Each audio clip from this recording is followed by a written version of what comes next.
Hello दोस्तों, नमस्कार, आदाब, सत श्री अकाल। मैं हूं राहुल शर्मा, आपका बिजनेस स्टडी मेंटर, और आप सभी का स्वागत करता हूं इस प्यारे से, शानदार से, जानदार से प्लेटफॉर्म पर जिसका नाम है इजीली लर्न विद स्माइल। तो जैसे कि आप जानते हैं भैया, बैक टू बैक चीज़ें चल रही है। क्या चल रही है सर? अरे भैया, लाइव क्लासेस चल रही है, साथ में आपके लिए वन शॉट की प्रिपरेशन चल रही है, साथ में सैंपल पेपर्स भी सॉल्व हो के तैयार हो चुके हैं, अपलोड हो चुके हैं। तो इन सब को कैसे किया गया, बात यहाँ पर है भैया। हर चीज़ को करने से पहले एक ऑब्जेक्टिव सेट होता है। तो ऑब्जेक्टिव सेट हुआ कि बच्चों के लिए कुछ ऐसा करा जाए जो बच्चे परेशान नहीं हो, एग्ज़ाम टाइम पे प्रेशर ज़्यादा नहीं ले, टाइम टू टाइम रिवीजन होता जाए और एग्ज़ाम में एकदम रिलैक्स हो के वो आराम से पेपर अटेम्प्ट कर सकें। तो ये ऑब्जेक्टिव था, तो ऑब्जेक्टिव को फुलफिल करने के लिए हमने प्लानिंग करी। प्लानिंग कुछ इस प्रकार हुई कि भैया क्या करा जाए। बहुत सारे ऑल्टरनेटिव्स ढूंढे गए, बहुत सारे रास्ते ढूंढे गए, और रास्ते ढूंढने के बाद ऐसा कुछ समझ में आया कि भैया एक लाइव क्लास ली जाए शाम को, जहां बच्चों के डाउट सॉल्विंग के रूप में काम करेगा, टॉपिक एकदम हर एक एंगल से क्लियर किया जाएगा। और क्या कर सकते हैं, कुछ बच्चे हैं जो चाहते हैं कि फटाफट से हमारा रिवीजन हो जाए चैप्टर का, तो उसमें ज़्यादा अच्छा रहेगा। तो हमने बोला चलो ठीक है, इसका भी सोल्यूशन निकालना ज़रूरी है, और इस सोल्यूशन को निकाला हमने वन शॉट से। तो मीन्स ऑब्जेक्टिव सेट हुआ, उसके बाद बहुत सारे रास्ते देखे उस ऑब्जेक्टिव तक पहुंचने के लिए, फिर उसका डिसीजन लिया गया। मतलब ये सब जो हुआ वो हुई एक तगड़ी प्लानिंग। प्लानिंग अपने आप में बहुत बड़ी चीज है। जैसे कि आपकी प्लानिंग कब होगी, जब आपने ऑब्जेक्टिव सेट कर लिया, और आपने ऑब्जेक्टिव सेट किया भैया 90+% चाहिए, 95+% चाहिए, ये तो हो गए आपके ऑब्जेक्टिव्स। अब उस ऑब्जेक्टिव को फुलफिल करने के क्या क्या तरीके हैं। किसी के लिए टाइम टेबल होता है, किसी के लिए डेली रूटीन होता है, किसी के लिए हार्ड सब्जेक्ट को पहले कंपेयर करना होता है, किसी के लिए इजी जो सब्जेक्ट्स है उनको हटा कंप्लीट करके छोड़ दो, हार्ड्स पे ज़्यादा ध्यान दो, इस तरह से होता है। तो हर कोई अपना ऑल्टरनेटिव ढूंढता है और फिर उसके बाद डिसाइड करता है कि मुझे करना क्या है। यही तो होता है। तो आपने भी क्या करा, आपने ऑब्जेक्टिव सेट किया और उसके बाद प्लानिंग कर रहे हो कि मुझे सुबह पढ़ना है या मुझे रात को पढ़ना है। सुबह पढ़ूंगा तो क्या पढ़ना चाहिए, बिजनेस स्टडीज पढ़नी चाहिए, इकोनॉमिक्स पढ़ना चाहिए, एंटरप्रेन्योरशिप पढ़नी चाहिए, फिजिकल एजुकेशन, या फिर आपके लिए आप बोलते हो अकाउंटेंसी सॉल्व करें तो अकाउंटेंसी बोलते कई बच्चे कि यार रात को करना चाहिए, नींद आ रही होती है तो भी उड़ जाती है क्योंकि मजेदार इतना सब्जेक्ट होता है। तो आप सब ऑल्टरनेटिव्स ढूंढते हो और उसके बाद जो सबसे बेस्ट आपके लिए सूटेबल होता है उसको आप ध्यान रखते हो। साथ ही साथ ही आप ये भी ध्यान रखते हो कि आप जब टाइम टेबल बनाते हो या अपना डेली रूटीन सेट करते हो, तो आप ऑब्जेक्टिव 95% लेके चल रहे हैं, तो आप 365 डेज का प्लानिंग नहीं करते। क्यों नहीं करते? क्योंकि आपके दिमाग में कुछ अजम्पशंस आप पहले से लेके चलते हैं। अजम्पशंस क्या होते हैं कि यार हो सकता है मैं बीमार भी तो सकता हूँ कुछ दिनों के लिए, मैं उस दिन पढ़ाई नहीं कर पाऊँ। कोई फंक्शन आ सकता है, दिवाली भी आ रही है, क्रिसमस भी आएगा, न्यू ईयर भी आएगा, एनुअल फंक्शन भी आएंगे स्कूल के अंदर, तो उन दिनों हमारी पढ़ाई नहीं होती। तो आपने माना चलो यार कुछ ले दे के 1.5 महीना 2 महीना हमारा ये खराब होता ही होता है। ठीक है, जहाँ कोई फंक्शन, घर का फंक्शन भी आ जाता है, कोई मैरिज आ जाती है, वहाँ पे भी जाना होता है, बड़ी दीदी की, कज़न दीदी की शादी है, कज़न भैया की शादी है, वहाँ जाएंगे यार 3-4 दिन एंजॉय करके आएंगे। तो आपने उन चीज़ों को ध्यान में रखते हुए फिर अपने टाइम टेबल को क्रिएट किया। आपने 365 डेज के लिए नहीं, आपने 280 डेज का क्रिएट किया। तो आपने क्या किया, फ्यूचर अजम्पशंस को क्रिएट किया, प्रीमिसेस डेवलप किया। तो आज बात किस वन शॉट की होगी? आज बात होगी one shot bye Rahul sir is of planning. किसके बारे में बात की जाएगी? प्लानिंग के बारे में बात की जाएगी। तो चलिए स्टार्ट कर देते हैं आज का वन शॉट। तो सबसे पहले करना क्या भैया, daily live class and lectures के लिए आपको कुछ नहीं करना, हमारे कॉमर्स इजली चैनल पे आके सब्सक्राइब कर लेना है, घंटी को बजा देना है, टिन टिन आवाज आ जाएगी, मतलब आप सक्सेसफुली सब्सक्राइब कर चुके हो, जिससे आपके पास टाइम टू टाइम नोटिफिकेशंस आते जाएंगे। और टाइम टू टाइम नोटिफिकेशंस का एक फायदा होता है कि आप अगर भूल भी जाओ तो गलती से आपको याद दिला देगा भैया टाइम हो चुका है क्लास लेने का, या फिर कोई नया वीडियो अपलोड हो गया जो आपके बेटरमेंट के लिए है। तो इसी तरह से करना कुछ नहीं है, बस ये कर देना है। तो आज की क्लास का आरंभ किया जाए। तो आज हम क्या क्या कवर करेंगे बेटा? व्हाट इज प्लानिंग को कवर करेंगे, importance of planning, features of planning, limitation of planning, ठीक है, इन सब चीज़ों को कवर करेंगे। साथ ही साथ और क्या कवर करेंगे हम? और हम कवर करेंगे external limitation of planning, planning process, meaning of plan, types of plan और टाइप्स ऑफ प्लान को डिटेल्ड में बात करेंगे। मीन्स कुछ इस प्रकार बात करेंगे, स्ट्रैटेजी, ऑब्जेक्टिव, पॉलिसी, प्रोसीजर्स को लेकर बात करेंगे, मेथड्स, रूल्स, प्रोग्राम्स, बजट्स को लेकर बात करेंगे। समझ में आ गई बात? चलिए सर, बहुत अच्छी बात, मतलब इतना सब पढ़ने को मिलेगा आज की क्लास में। तो ये हो गए आज आपके क्या क्या टॉपिक्स हम कवर करेंगे हमारी इस वन शॉट की क्लास के अंदर। तो व्हाट इज प्लानिंग की बात करते हैं तो हम चलते हैं सीधे प्लानिंग के ऊपर। And the animation done by the core team, the team which are not visible, जो हमारे सामने आप कैमरा में नहीं देख सकते, उनकी तरफ से जो गजब का काम किया गया एनिमेशंस के थ्रू, और जो इंटेलेक्चुअल स्किल्स बढ़ा दी गई है विजुअल्स के थ्रू, दैट इज अल्टीमेटली, मतलब बोल सकते हैं ना कि वर्ड भूल गया मैं, पर बहुत गजब का काम किया है ना। तो बेसिकली बहुत ही शानदार काम किया। तो मेरी तरफ से बहुत बहुत थैंक यू उन लोगों को जिससे बच्चों को काफी आसानी होती है पढ़ने में। चलिए स्टार्ट करते हैं। प्लानिंग है क्या? प्लानिंग को बड़ा सिंपल शब्दों में बोलते हैं बेटा, 4 क्वेश्चन मार्क दिमाग में फिट कर लो।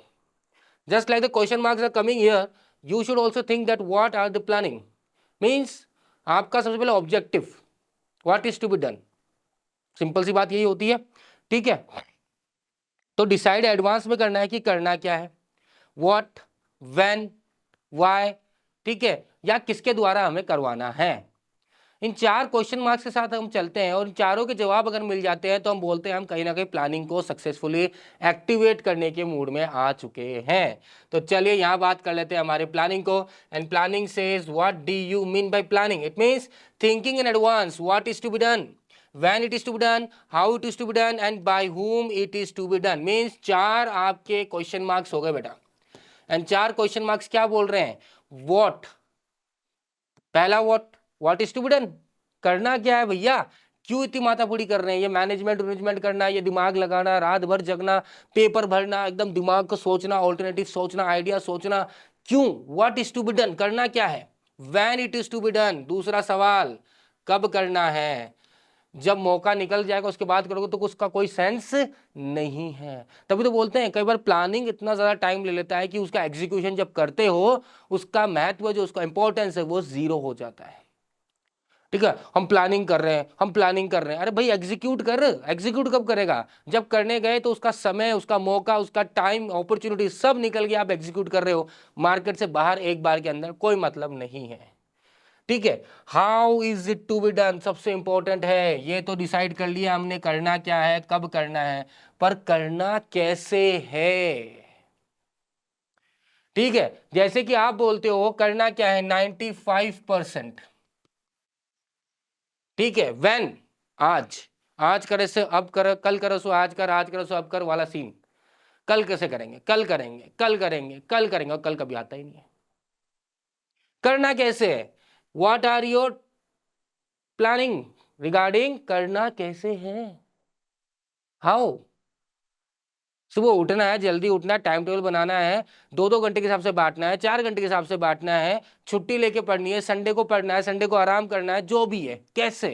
And last, by whom it is to be done, सबसे इंपॉर्टेंट ये कौन करेगा भैया, 95 तो आप ही करोगे, पर और भी रिसोर्सेज होते हैं यार, जो हमारे इजीली वाला चैनल है वहाँ से हम कर सकते हैं तैयारी, हमारे जो स्कूल में टीचर्स पढ़ाते हैं उनसे पढ़ सकते हैं हम। ठीक है, मेरे दोस्त है उसको वो टॉपिक अच्छी तरह आता है। हेल्प किस किस की लेनी है, रिसोर्सेज क्या क्या यूज करने हैं हमें, क्योंकि अगर उनका यूटिलाइजेशन प्रॉपर नहीं है तो फिर ना आपका, भाई आप टाइम को प्रॉपर यूटिलाइज ही नहीं कर पा रहे तो फिर कोई मतलब नहीं है 95% ऑब्जेक्टिव का। सिंपल सा है ना, देखो सोचो इसको, अगर ये तो मैं आपको ऑब्जेक्टिव पॉइंट बता दिया, भैया सबके घर में जो आप अभी 12th में है तो आपने, आपकी कोई ना कोई रिलेटिव में शादी तो हुई होगी 1-2 साल के अंदर, या कहीं के अभी आने वाले होगी रिलेटिव्स में, तो वहाँ जाओगे, पर आप देखते हो घर का एक माहौल बन जाता है शादी के टाइम पे, है ना। ऑब्जेक्टिव क्या होता है भैया, अच्छी शादी करनी है हमें, अच्छी शादी करनी है, अच्छी शादी, ऑब्जेक्टिव डिसाइड हो गया। कैसे? ठीक है, अब उसके लिए आप बहुत सारी चीजें देखते हो भैया कि अच्छा गार्डन देखिए या डेस्टिनेशन वेडिंग करेंगे, या आपके ऑल्टरनेटिव्स हैं आपके पास, या कहाँ करेंगे, शहर के बीच में करेंगे या आउटस्कर्ट्स एरिया में करेंगे जहाँ पे शांति हो, सुकून हो, ज़्यादा भगदड़ नहीं हो, आराम से वहाँ जाके 1-2 दिन रह सकते हैं और इंजॉय कर सकते हैं। ठीक है, कैटरिंग वाला कौन होगा, हलवाई वाला कौन होगा, ठीक है, डेकोरेशन कैसे करवाना है अपने को, पूल पार्टी अरेंज करनी है क्या, क्या क्या फंक्शन करेंगे, हल्दी के लिए क्या करना है, दीज आर थिंग्स। ये सब चीज़ें ऑल्टरनेटिव्स हैं और उनमें से बेस्ट चीज़ें सेलेक्ट करना ही आपकी प्लानिंग का पार्ट माना जाता है।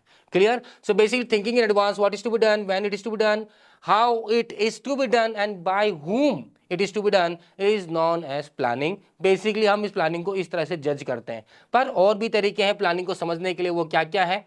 वो ये है कि planning bridge the gap between where we are standing today and where we want to reach. Just like आप जब 12th में एंटर किए और जब 12th पास करोगे, जो आपका रिजल्ट डेट है मार्च मान लीजिए, तो मार्च में आप अपने आप को कहाँ देखना चाहते हो, अपने करियर के पॉइंट ऑफ व्यू से आप अपने आप को कहाँ देखना चाहते हो, ये भी क्या है? प्लानिंग का ही पार्ट है।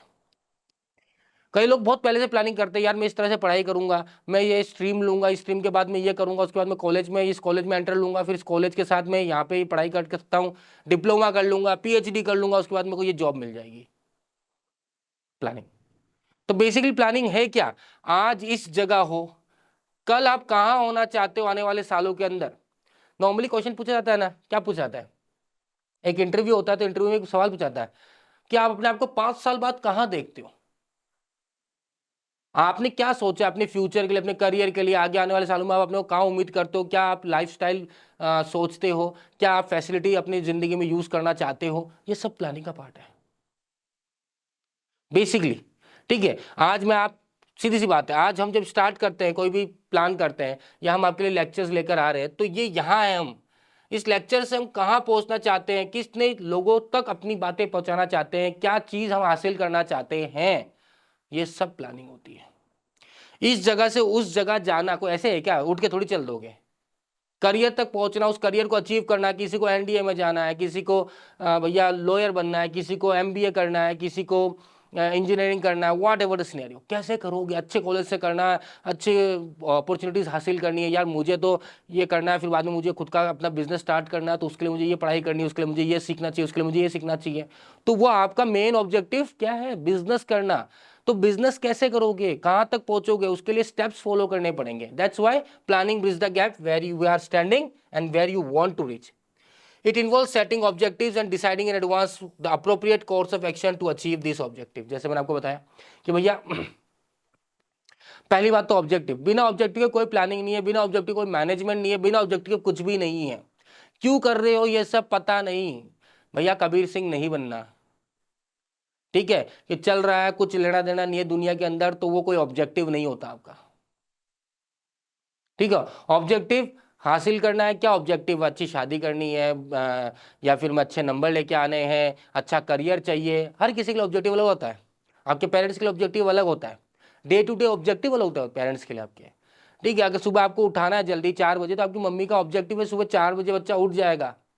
उसके लिए मुझे क्या, उसको चाय पीनी होगी, उसको दूध पीना होगा, देखूंगी भूखा तो नहीं है बेचारा, का ऐसे पढ़ रहा है पर उसको चाय भी नहीं मिली है, नींद आ रही होगी, नींद आ रही है तो भैया कॉफ़ी चाहिए बेटा, हॉर्लिक्स वाला दूध चाहिए। तो प्लानिंग रात को करने लग जाती है। देखते ना सुबह बोलती मम्मी, अरे यार शाम को क्या सब्जी खाएंगे, तो उनका ऑब्जेक्टिव सब्जी क्या बनाए रात को, है ना। अगर कोई सब्जी बनानी है तो उसके लिए प्लानिंग, अच्छा ठीक है आज यार सोच रहे हैं छोले भटूरे बना ले, छोले भटूरे, तो उसके लिए वो स्टेप्स प्रोसीजर स्टेप्स यूज करेगी ना, तब जाके शाम को छोले भटूरे तैयार होंगे। तो पहले सोचा है बनाना क्या है, ऑब्जेक्टिव। पहले आपने सोचा है मुझे इतने परसेंटेज चाहिए, फादर ने सोचा है मुझे ये करना है, बच्चों को अच्छी पढ़ाई देनी है, अच्छी शिक्षा देनी है, उनको अच्छी जिंदगी देनी है, ऑब्जेक्टिव्स।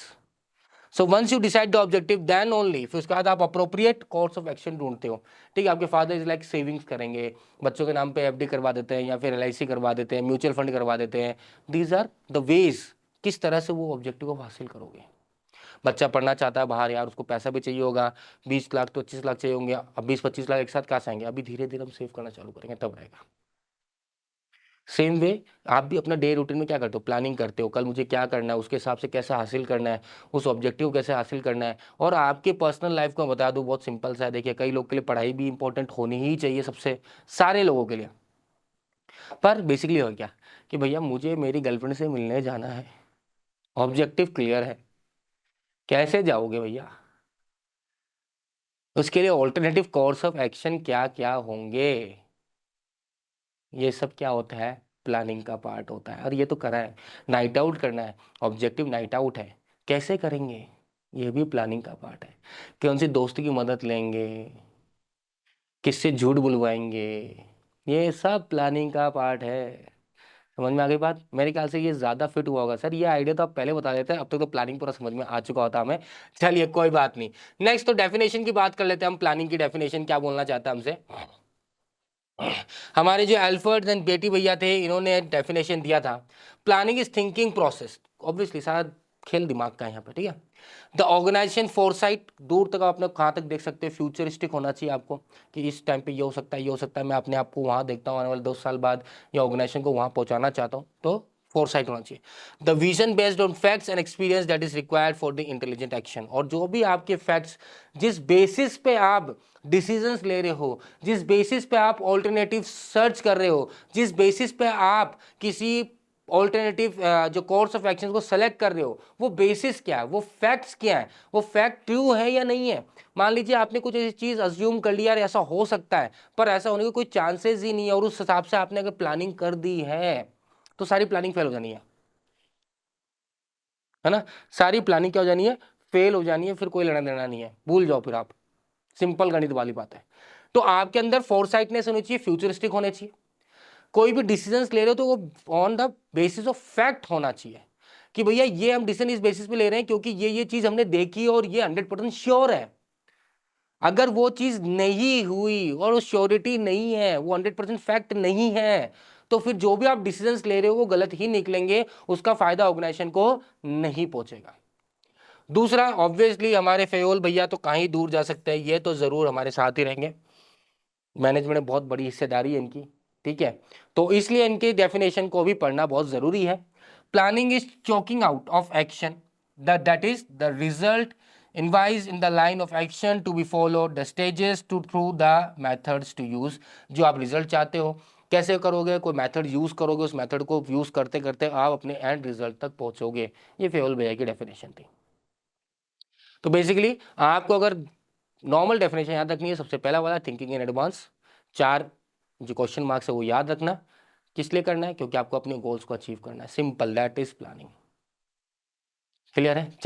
चलिए जी सर, आगे बात करेंगे। अब हमारे जो कि व्हाट इज प्लानिंग कंप्लीट हो चुका है, तो हम बात करेंगे फीचर्स ऑफ प्लानिंग को लेकर, ठीक है। तो फीचर्स ऑफ प्लानिंग हमसे क्या कहता है, क्या क्या फीचर्स हैं, इस बारे में थोड़ी चर्चा करेंगे। अब हमारा नेक्स्ट टॉपिक ये रहेगा। तो फीचर्स ऑफ प्लानिंग की अगर हम बात करते हैं तो क्या क्या फीचर्स है भैया हमारे पास, चलिए देख लेते हैं। फीचर्स में हम बात करेंगे, सबसे पहले हमारे पास है कंट्रीब्यूट्स टू ऑब्जेक्टिव। ऑब्वियस सी बात है भैया, ये क्यों कर रहे हैं हम प्लानिंग, क्योंकि हमारा ऑब्जेक्टिव है, उस ऑब्जेक्टिव को हासिल करने के लिए ये प्लानिंग की जा रही है। गर्लफ्रेंड से मिलने जाना, 95% मार्क्स लेके आने, अच्छी शादी करनी है, अच्छा रिजल्ट लेके आना है, पापा मम्मी को खुश करना है, दीज आर ऑब्जेक्टिव्स। उस ऑब्जेक्टिव को हासिल करने के लिए आपने क्या करना है, प्लानिंग करना है। अपने दोस्त का बर्थडे पार्टी बनानी चाहते हो, यार वो मेरा जिगरी दोस्त है यार, रात को 12 बजे जाना चाहता हूँ, उसके घर में जाके केक काटना चाहता हूँ, ये ऑब्जेक्टिव है। उस ऑब्जेक्टिव को फुलफिल कैसे करोगे, मम्मी पापा को मनाना ही पड़ेगा ना भैया कि यार रात के 12 बजे मैं वहां जाऊं या उसके घर रुक जाऊं, फिर सडनली उसको सरप्राइज दूं। ये किस तरह से करो वो काम को, वो प्लानिंग होता है, that's contributes to objective. Next, primary function of management. सबसे प्राइमरी फंक्शन क्यों है, क्योंकि बिना ऑब्जेक्टिव के प्लानिंग का कोई लेना देना नहीं है, और प्लानिंग के होने के बाद ही बाकी फंक्शन ऑफ मैनेजमेंट काम करते हैं भैया। तभी तो आप ऑर्गेनाइजिंग करोगे, तभी तो आप स्टाफिंग करोगे, तभी डायरेक्टिंग करोगे, तभी कंट्रोलिंग करोगे। तो सबसे पहला होता है ऑब्जेक्टिव्स, और ऑब्जेक्टिव को हासिल कैसे किया जाएगा, उस ऑब्जेक्टिव तो हम पहुंचेंगे कैसे, वो सब किस में कवर होता है, आपके प्लानिंग में कवर होता है। क्या स्ट्रैटेजी होगी, क्या प्रोसीजर होगा, क्या मेथड्स होंगे, क्या पॉलिसीज होगी, ये सब किस में कवर हो जाता है बेटा, हमारे primary function of management cover होता है, ठीक है। नेक्स्ट, परवेसिव, हर जगह लागू होगा, चाहे वो टॉप लेवल हो, चाहे वो मिडिल लेवल हो, चाहे वो लोअर लेवल ऑफ मैनेजमेंट हो, कोई अलग नहीं होता। नेक्स्ट, फ्यूचरिस्टिक होता है, प्लानिंग अभी के लिए कोई प्लानिंग होती ही नहीं है बेटा। अभी अभी अभी अभी क्या है, जो है सो है, कल क्या करेंगे, परसों क्या करेंगे, 1 महीने बाद क्या करना है, साल भर बाद क्या करना है, करियर में क्या करना है, सब कुछ फ्यूचरिस्टिक होता है। दिवाली का टाइम आने वाला है, आप दिवाली के दिन सोचोगे मेरे को क्या सेल करना है, नहीं।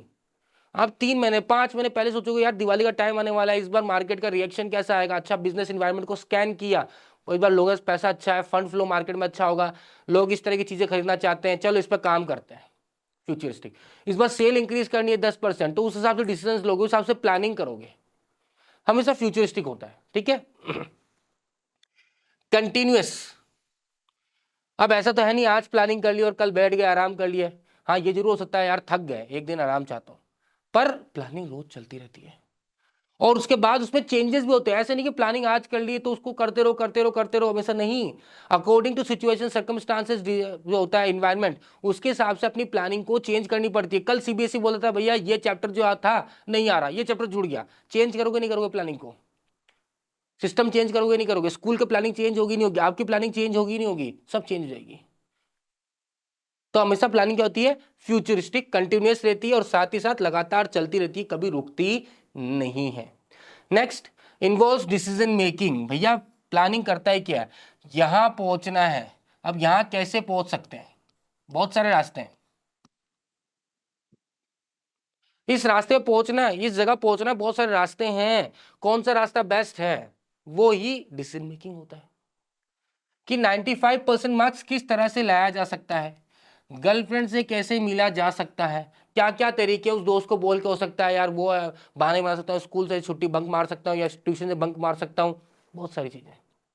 सबसे बेस्ट कौन सा रहेगा वो भी डिसाइड करना जरूरी है, प्रोज एंड कॉन्स भी चेक करना जरूरी है, ठीक है। तो प्लानिंग इन्वॉल्व डिसीजन मेकिंग। अब मान लीजिए अगर ऑल्टरनेटिव्स ही नहीं है, ऑल्टरनेटिव्स का मतलब क्या होता है कि आपके पास ऑप्शन नहीं है, यही रास्ता है जाने के लिए यहां पे, तो कोई प्लानिंग की जरूरत है? कोई डिसीजन मेकिंग की जरूरत है? सीधा जाओ, बात खत्म। ऑप्शन नहीं है आपके पास दूसरा, जब दूसरा ऑप्शन नहीं है तो वही रूट फॉलो करना है, सब कुछ वो करना है, तो डिसीजन मेकिंग कोई जरूरत नहीं है फिर आप लोगों पे। Next, mental exercise. भैया कुछ भी एग्जीक्यूट नहीं होता अभी तक, प्लानिंग सारा दिमागी तौर से खेल होता है, सब कुछ दिमागी पे खेल होता है कि ऐसा कर लेंगे ऐसा कर लेंगे ऐसा कर लेंगे, पर जब उसको एग्जीक्यूट करते तब पता लगता है सही किया नहीं किया। उससे पहले जितना भी खेल चल रहा है सब आपके दिमाग के अंदर चल रहा है, ठीक है। कई बार अपने पेरेंट्स को तो बड़े ही सोच में डूबे हुए रहते हैं, है ना, सोच में डूबे हुए हैं यार क्या करें क्या नहीं करें, बच्चों का ये करना है वो करना है, सोच रहे हैं। कई बार परेशान देखते हो, या कई बार वो सोचते हैं यार इसको इस तरह से किया जा सकता है, इसको इस तरह से किया जा सकता है, तो ये टोटली दिमाग का खेल है। आपको कोई काम करना है, सरप्राइज देना है, अच्छे नंबर लाने हैं, चीटिंग की तैयारी करनी है, चीटिंग करनी है, सर अब पीछे वाले को बंदे को ऐसे बोल दूंगा, उसको ऐसे बोल दूंगा, अच्छा ये थम करके बोलूंगा ये ए होता है, ये करूँगा तो बी होगा, 3 करूंगा तो सी होगा, इस तरह से जो भी आप डिसीजन लेते हो, कान पकड़ूंगा तो ए है, ये वाला पकड़ूंगा तो बी है, सब मेंटल एक्सरसाइज चल रहा है। एग्जीक्यूट जब होगा तब पता लगेगा कि पीछे वाले सर ही खड़े थे, आपने इसे पकड़ा उसे फटीक मार दिया, अच्छा ए भी बता रहा है क्या बैठ के यहाँ पे, वो तब पता लगेगा कि आपकी प्लानिंग सक्सेसफुल हुई या नहीं हुई। That means it is all about mental exercise, ठीक है ना। तो टॉप मैनेजमेंट जो होता है ना बेटा वो मेंटल एक्सरसाइज करता सारा, कि हमें अपने ऑब्जेक्टिव्स को कैसे मार्केट शेयर इंक्रीज करना है, या मान लीजिए इस बार का प्रॉफिट इंक्रीज करना है, इस बार का जो सेल है टर्नओवर है वो इंक्रीज करना है, नया प्रोडक्ट लॉन्च करना है, नए ब्रांच को लॉन्च करना है, बिजनेस एक्सपेंड करना है, ये सब चीज़ें उसके ऑब्जेक्टिव और कैसे किया जाएगा वो सब मेंटल एक्सरसाइज है। क्लियर है? तो ये फीचर्स हो गए प्लानिंग के। अब इनको एक एक गो थ्रू करते हैं फटाफट से, क्योंकि बेसिकली आपको याद क्या रखना है, आपको इसका स्क्रीनशॉट लेना है, यहीं पे खेल खत्म हो जाएगा, यहीं पे सब कुछ आपको समझ में आ जाएगा। नेक्स्ट हम बात करते हैं प्लानिंग कॉन्ट्रीब्यूट्स टू ऑब्जेक्टिव। सबसे पहला जो पॉइंट है वो ये है, planning start with determination of objective. क्यों करना है, ये माथापोड़ी क्यों लेनी है, हमें अच्छा स्कोर करना है, ठीक है। इंडियन टीम का होता है, जैसे अभी इंडिया वर्ल्ड कप चल रहा है, तो भैया वो क्यों, ये जितने भी चेंजेस किए गए, सबको कैप्टन बनाया गया, ठीक है, बहुत सारे लोगों को रेस्ट दिया गया, क्यों किया गया ये? क्योंकि हम वर्ल्ड कप में सबको फिट एंड फाइन देखना चाहते थे, सबके अंदर रिस्पॉन्सिबिलिटी देखना चाहते थे। बुमराह को हमने साल भर तक क्यों नहीं खिलाया? क्योंकि भैया हम चाहते थे वो फिट रहे, फ्रेश रहे, जैसे वो बोलिंग, क्योंकि लोग मान चुके थे भाई बुमराह की अब वो फिटनेस नहीं रहेगी, या वो स्पीड नहीं रहेगी, या वो एक्यूरेसी नहीं रहेगी। पर हमने कॉम्पिटिटर्स को क्या दे दिया, चकमा दे दिया, भैया बुमराह आया और ले बूम बूम करके रख दिया। फिर भैया सामी साहब को बैठा रखे थे, तो सामी यार क्यों बैठा रखा, बेंच कर रखा, बेंच कर रखा, पर बेंच से जब उठ के आया तो 5 और 4 विकेट एक साथ ले गया, फिर अगले मैच पता नहीं कितने लेगा। तो ये क्या है, प्लानिंग, ऑब्जेक्टिव, उसके हिसाब से क्या किया गया, प्लानिंग किया गया, ठीक है बेटा। After setting up the objective, the planning decide the methods, procedure, steps to be taken for the achievement. तो once the objective is set, planning का काम एक्टिवली चालू हो जाता है कि कैसे इस चीज को अचीव किया जाएगा, क्या मेथड, क्या प्रोसीजर, पॉलिसी, स्ट्रेटेजीज, सब कुछ इसमें कवर करते हैं, ठीक है। नेक्स्ट अगर हम बात करते हैं प्लानिंग प्राइमरी फंक्शन है मैनेजमेंट का, obviously planning is the primary and the first foremost function perform by every manager. Same way आपके घर में भी सबसे पहले दिन स्टार्ट होने से प्लानिंग होती है कि आज पूरे दिन भर करना है क्या, चाहे आपके फादर हो चाहे आपकी मदर हो। आप अपनी स्कूल का टाइम को देखते होंगे कि आज यार ये जो क्लास है इसमें ये होगा, इसमें ये होगा, टेस्ट होगा, ठीक है, टीचर से बात करनी है, प्रिंसिपल से बात करनी है, स्कूल खत्म होने के बाद यार मुझे यहाँ जाना है, ये सब चीज़ें प्लानिंग होती है, ठीक है। सबसे पहला चीज़ वही है, as objective setup in the planning other functions depend on the objectives only. तो सबसे पहली बात क्या बोला इसने, यही तो बोला कि प्लानिंग में ही ऑब्जेक्टिव सेट हुआ, तो अब जो जितने भी फंक्शंस हैं वो किस पे डिपेंड करते हैं, आपकी प्लानिंग पे ही डिपेंड करते हैं। ऑब्जेक्टिव सेट हुआ प्लानिंग किसमें, प्लानिंग के अंदर। अब जितने भी फंक्शंस हैं, ठीक है, चाहे वो ऑर्गेनाइजिंग हो, स्टाफिंग हो, डायरेक्टिंग हो, कंट्रोलिंग, वो कहाँ सेट किए जाते हैं, वो सारे के सारे सेट किए जाते हैं हमारे किसके बेसिस पे, प्लानिंग के बेसिस पे। किस लिए, गोल को अचीव करने के लिए। That's why planning is A primary function of management, ठीक है।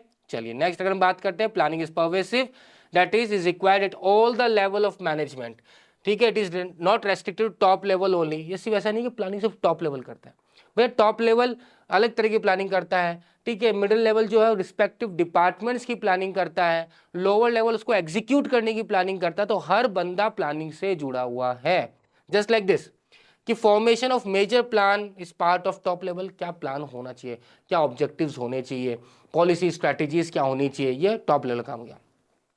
Departmental manager form the plan of respective departments. वो अपने जैसे प्रोडक्शन डिपार्टमेंट अपना प्लान करेगा, परचेज डिपार्टमेंट अपना प्लानिंग करेगा, फाइनेंस डिपार्टमेंट अपनी प्लानिंग करेगा, सेल्स एंड मार्केटिंग डिपार्टमेंट अपनी प्लानिंग करेगा। तो ये अपने खुद के रिस्पेक्टिव डिपार्टमेंट्स की प्लानिंग करते हैं, ठीक है। And lower level managers makes the plan to support the overall objective. और लोअर लेवल क्या करता है, वो जो पूरा प्लान बना है उस प्लान को, भैया ऑब्वियस सी बात है ना, इन्होंने तो भी बैठ बैठ के काम किया, पर एक्चुअल वर्क एक्चुअली एग्जीक्यूट कौन कर रहा है उस काम को, लोअर लेवल कर रहा है। अगर लोअर लेवल उस प्लानिंग नहीं करेगा ढंग से, तो इनकी जितनी भी प्लानिंग के ऊपर बैठी हुई वो सारी की सारी धरी सरी रह जाएगी, कोई लेना देना नहीं है ना। क्योंकि एक्चुअली एग्जीक्यूट कौन कर रहा है, ऑपरेशनल लेवल बोल लीजिए, लोअर लेवल बोल लीजिए, कोई सब लेवल बोल लीजिए, वो ही सुपरवाइजरी लेवल बोल लीजिए, यही कर रहा है, यही प्रॉपर्ली एग्जीक्यूट करता है। सेल इंक्रीज करना तो प्रोडक्शन यही करेंगे भैया। आप रिसोर्सेज मंगा के दे दोगे पर प्रोडक्शन यही करेंगे। अगर ये नहीं करेंगे तो सेल कौन ही कर लेगा। प्रोडक्शन कर लिया पर सेल्स डिपार्टमेंट के जो वर्कर्स है वो मार्केट के अंदर एग्रेसिव मार्केटिंग करेंगे, तब जाके आपके प्रोडक्ट सेल आउट होंगे। तो बेसिकली लोअर लेवल क्या करते हैं, आपके ओवरऑल प्लान को एग्जीक्यूट करते हैं, आपके ओवरऑल प्लान की ऑब्जेक्टिव्स को हासिल करने में मदद करते हैं। समझ में आ गई बात, क्लियर है।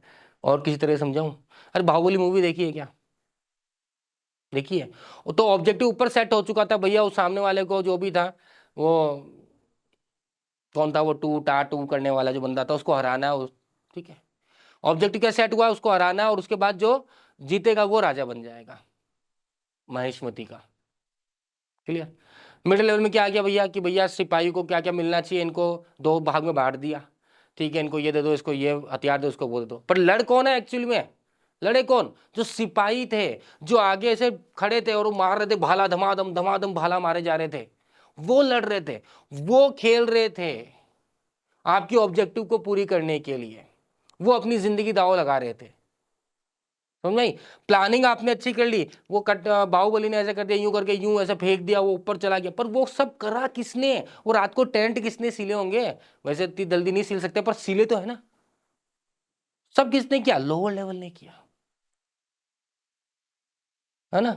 अमरिंदर बाहुबली, फिर वो एक और वो था अपना, क्या नाम है उसका, ये तो नाम बहुत भूल जाता हूं मैं, अरे उसका अगेंस्ट कौन था यार, वो दूसरा भाई था उसका, वो भाई साहब वाले की यूं यूं करके, और फिर बोले कि तीर मारो, अब तीर लगाएगा कौन, कौन लगाएगा तीर, लोअर लेवल लगाएंगे ना तीर, तब जाके वहां तक पहुंचे। तो अकेला मार लेता, सारी तीरें तू भर लेता क्या, बल्लाल देव, हाँ याद आ गया यार, थैंक गॉड, नहीं सर बोलते सर आप नाम ही भूल जाते हो, ठीक है। तो ये बल्लाल देव वाला सीन हो गया। तो ओवरऑल तो कौन कर रहा है बेटा, लोअर लेवल कर रहा है, क्लियर है। आगे समझ, मतलब सभी लेवल को क्या करना होता है, प्लानिंग करनी होती है। नेक्स्ट अगर हम बात करते हैं यहाँ पे, प्लानिंग फ्यूचरिस्टिक होता है, दूर की होती है, कभी मतलब वो वाली बात है, अभी जो है सो है, होता है ना कई बार। अब जो हो गया सो हो गया, भूल, जब आगे की क्या करना है वो सोच। क्या बोलते हैं, आगे की क्या करना है वो सोच। जब चिड़िया चुग गई खेत, अब क्या करना है वाला बात। जो हो गया सो हो गया, अब क्या करना है। तो अब क्या करना मीन्स आगे क्या करना है, और आगे करना मतलब futuristic. That means planning is futuristic. Planning always means looking ahead, it नेवर्स done for the past. जो हो चुका अब उसको तो सुधारा जा नहीं सकता, पर हाँ पास्ट में जो गलतियां करी थी उससे सबक लेके फ्यूचर में प्लानिंग अच्छी कर सकते हैं। तो इसी से एक पॉइंट जुड़ेगा आगे जाके, planning is backward as well as forward looking. तो ये बात तो सही है कि प्लानिंग पास्ट के लिए नहीं की जाती, पर पास्ट में हुई गलतियों से सबक लिया जा सकता है। नेक्स्ट, अगर हम बात करते हैं आगे वाले पॉइंट को, that all the managers try to make predictions and assumptions for the future. ठीक है, कि फ्यूचर में ये हो सकता है, ठीक है, मार्केट का ये रवैया रहेगा, इकोनॉमी इस तरह से रहेगी, दिवाली में लोग ज़्यादा परचेज करने की सोच रहे हैं इस बार। तो ये प्रिडिक्शन होता है। यार नहीं, लग रहा है कि वो वॉर चल रहा है दूसरे देशों में, उससे इम्पैक्ट आ सकता है, ठीक है, तो उससे बिजनेस इम्पैक्ट कर सकता है, इन्वायरमेंट इम्पैक्ट कर सकता है, तो ये भी प्रोडिक्शन लगाया जाता है।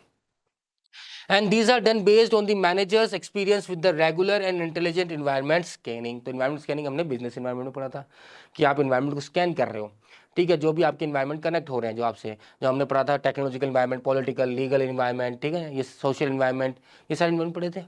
तो इन्वायरमेंट चेक किया जाता है, उनको स्कैन किया जाता है कि आने वाले टाइम में इनमें क्या इफेक्ट आएगा, क्या चेंजेस आएंगे, और इस चेंजेस की वजह से हमारे बिजनेस पर कोई इफेक्ट आ रहा है क्या, हमारे बिजनेस इफेक्ट आएगा तो कितना आएगा, कितने देर बाद आएगा, कितने टाइम तक रहेगा। तो हर चीज को स्कैन करा जाता है, उसके बाद फिर उसको अपन देखते हैं कि ये करना सही रहेगा या गलत रहेगा।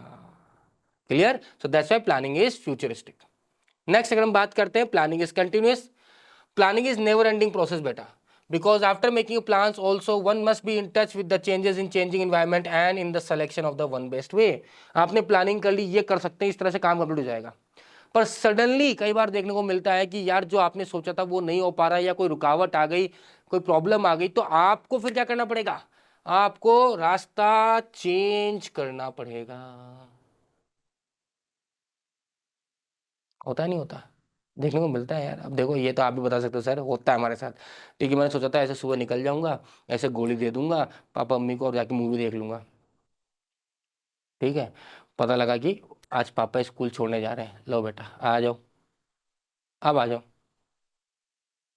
सीन क्या सेट किया था, सीन सेट किया था, स्कूल बस में बैठूंगा, स्कूल बस वाले को ड्राइवर को पटा लिया था, वो मेरे को वहाँ छोड़ देगा, मैं वहाँ से निकल जाऊंगा, पता लगेगा नहीं किसी को। या ऑटो में जाते थे ऑटो वाले को, या मैं अपने एक्टिवा से जाता था, तो फिर तो पता ही नहीं, कोई टेंशन ही नहीं है। बहुत सिंपल सिंपल प्लान कर लिया था भाई साहब, एक्टिवा से निकलूंगा, स्कूल टाइम पे निकलूंगा, 9 बजे स्टार्ट होता है, स्कूल 7:30 है, ठीक है, थोड़ी देर में वहाँ बैठ जाऊंगा, फिर वहाँ बैठ जाएंगे, फिर हम 9 बजे मूवी में घुस जाएंगे देखने के लिए। पर अचानक से पापा की जो टू व्हीलर थी, पापा की जो खुद की एक्टिवा थी, वो हो गई खराब। पापा बोले यार अब एक्टिवा खराब हो गई, सर्विस दूंगा, तो एक काम कर, मैं तो का स्कूल छोड़ता हूँ, तेरी एक्टिवा मैं लेता हूँ। अब अब क्या करोगे, अब आप प्लानिंग दूसरी करोगे, चेंज करना पड़ा कंटिन्यूसली। तब आप यार फिर दोपहर में आओगे, परेशान होगे, काम करता हूँ, मैं सौरभ को बोलता हूँ, सौरभ आ जाएगा, वो भी एक्टिवा लेके जाता है, मेरे को ले जाएगा, मैं उसके साथ ही आ जाऊंगा। पापा बोले चल ठीक है, क्या करा, प्लानिंग चेंज करी अकॉर्डिंग टू सिचुएशन। आगे बात समझ में? तो प्लानिंग कंटिन्यूअस है बेटा। चलिए जी, नेक्स्ट अगर बात करते हैं, प्लानिंग इन्वॉल्व डिसीजन मेकिंग। सबसे इंपॉर्टेंट है, क्या सही और क्या गलत है उसको पता लगाना जरूरी है। Planning function is needed only when different alternatives are available and we must select the most suitable alternative.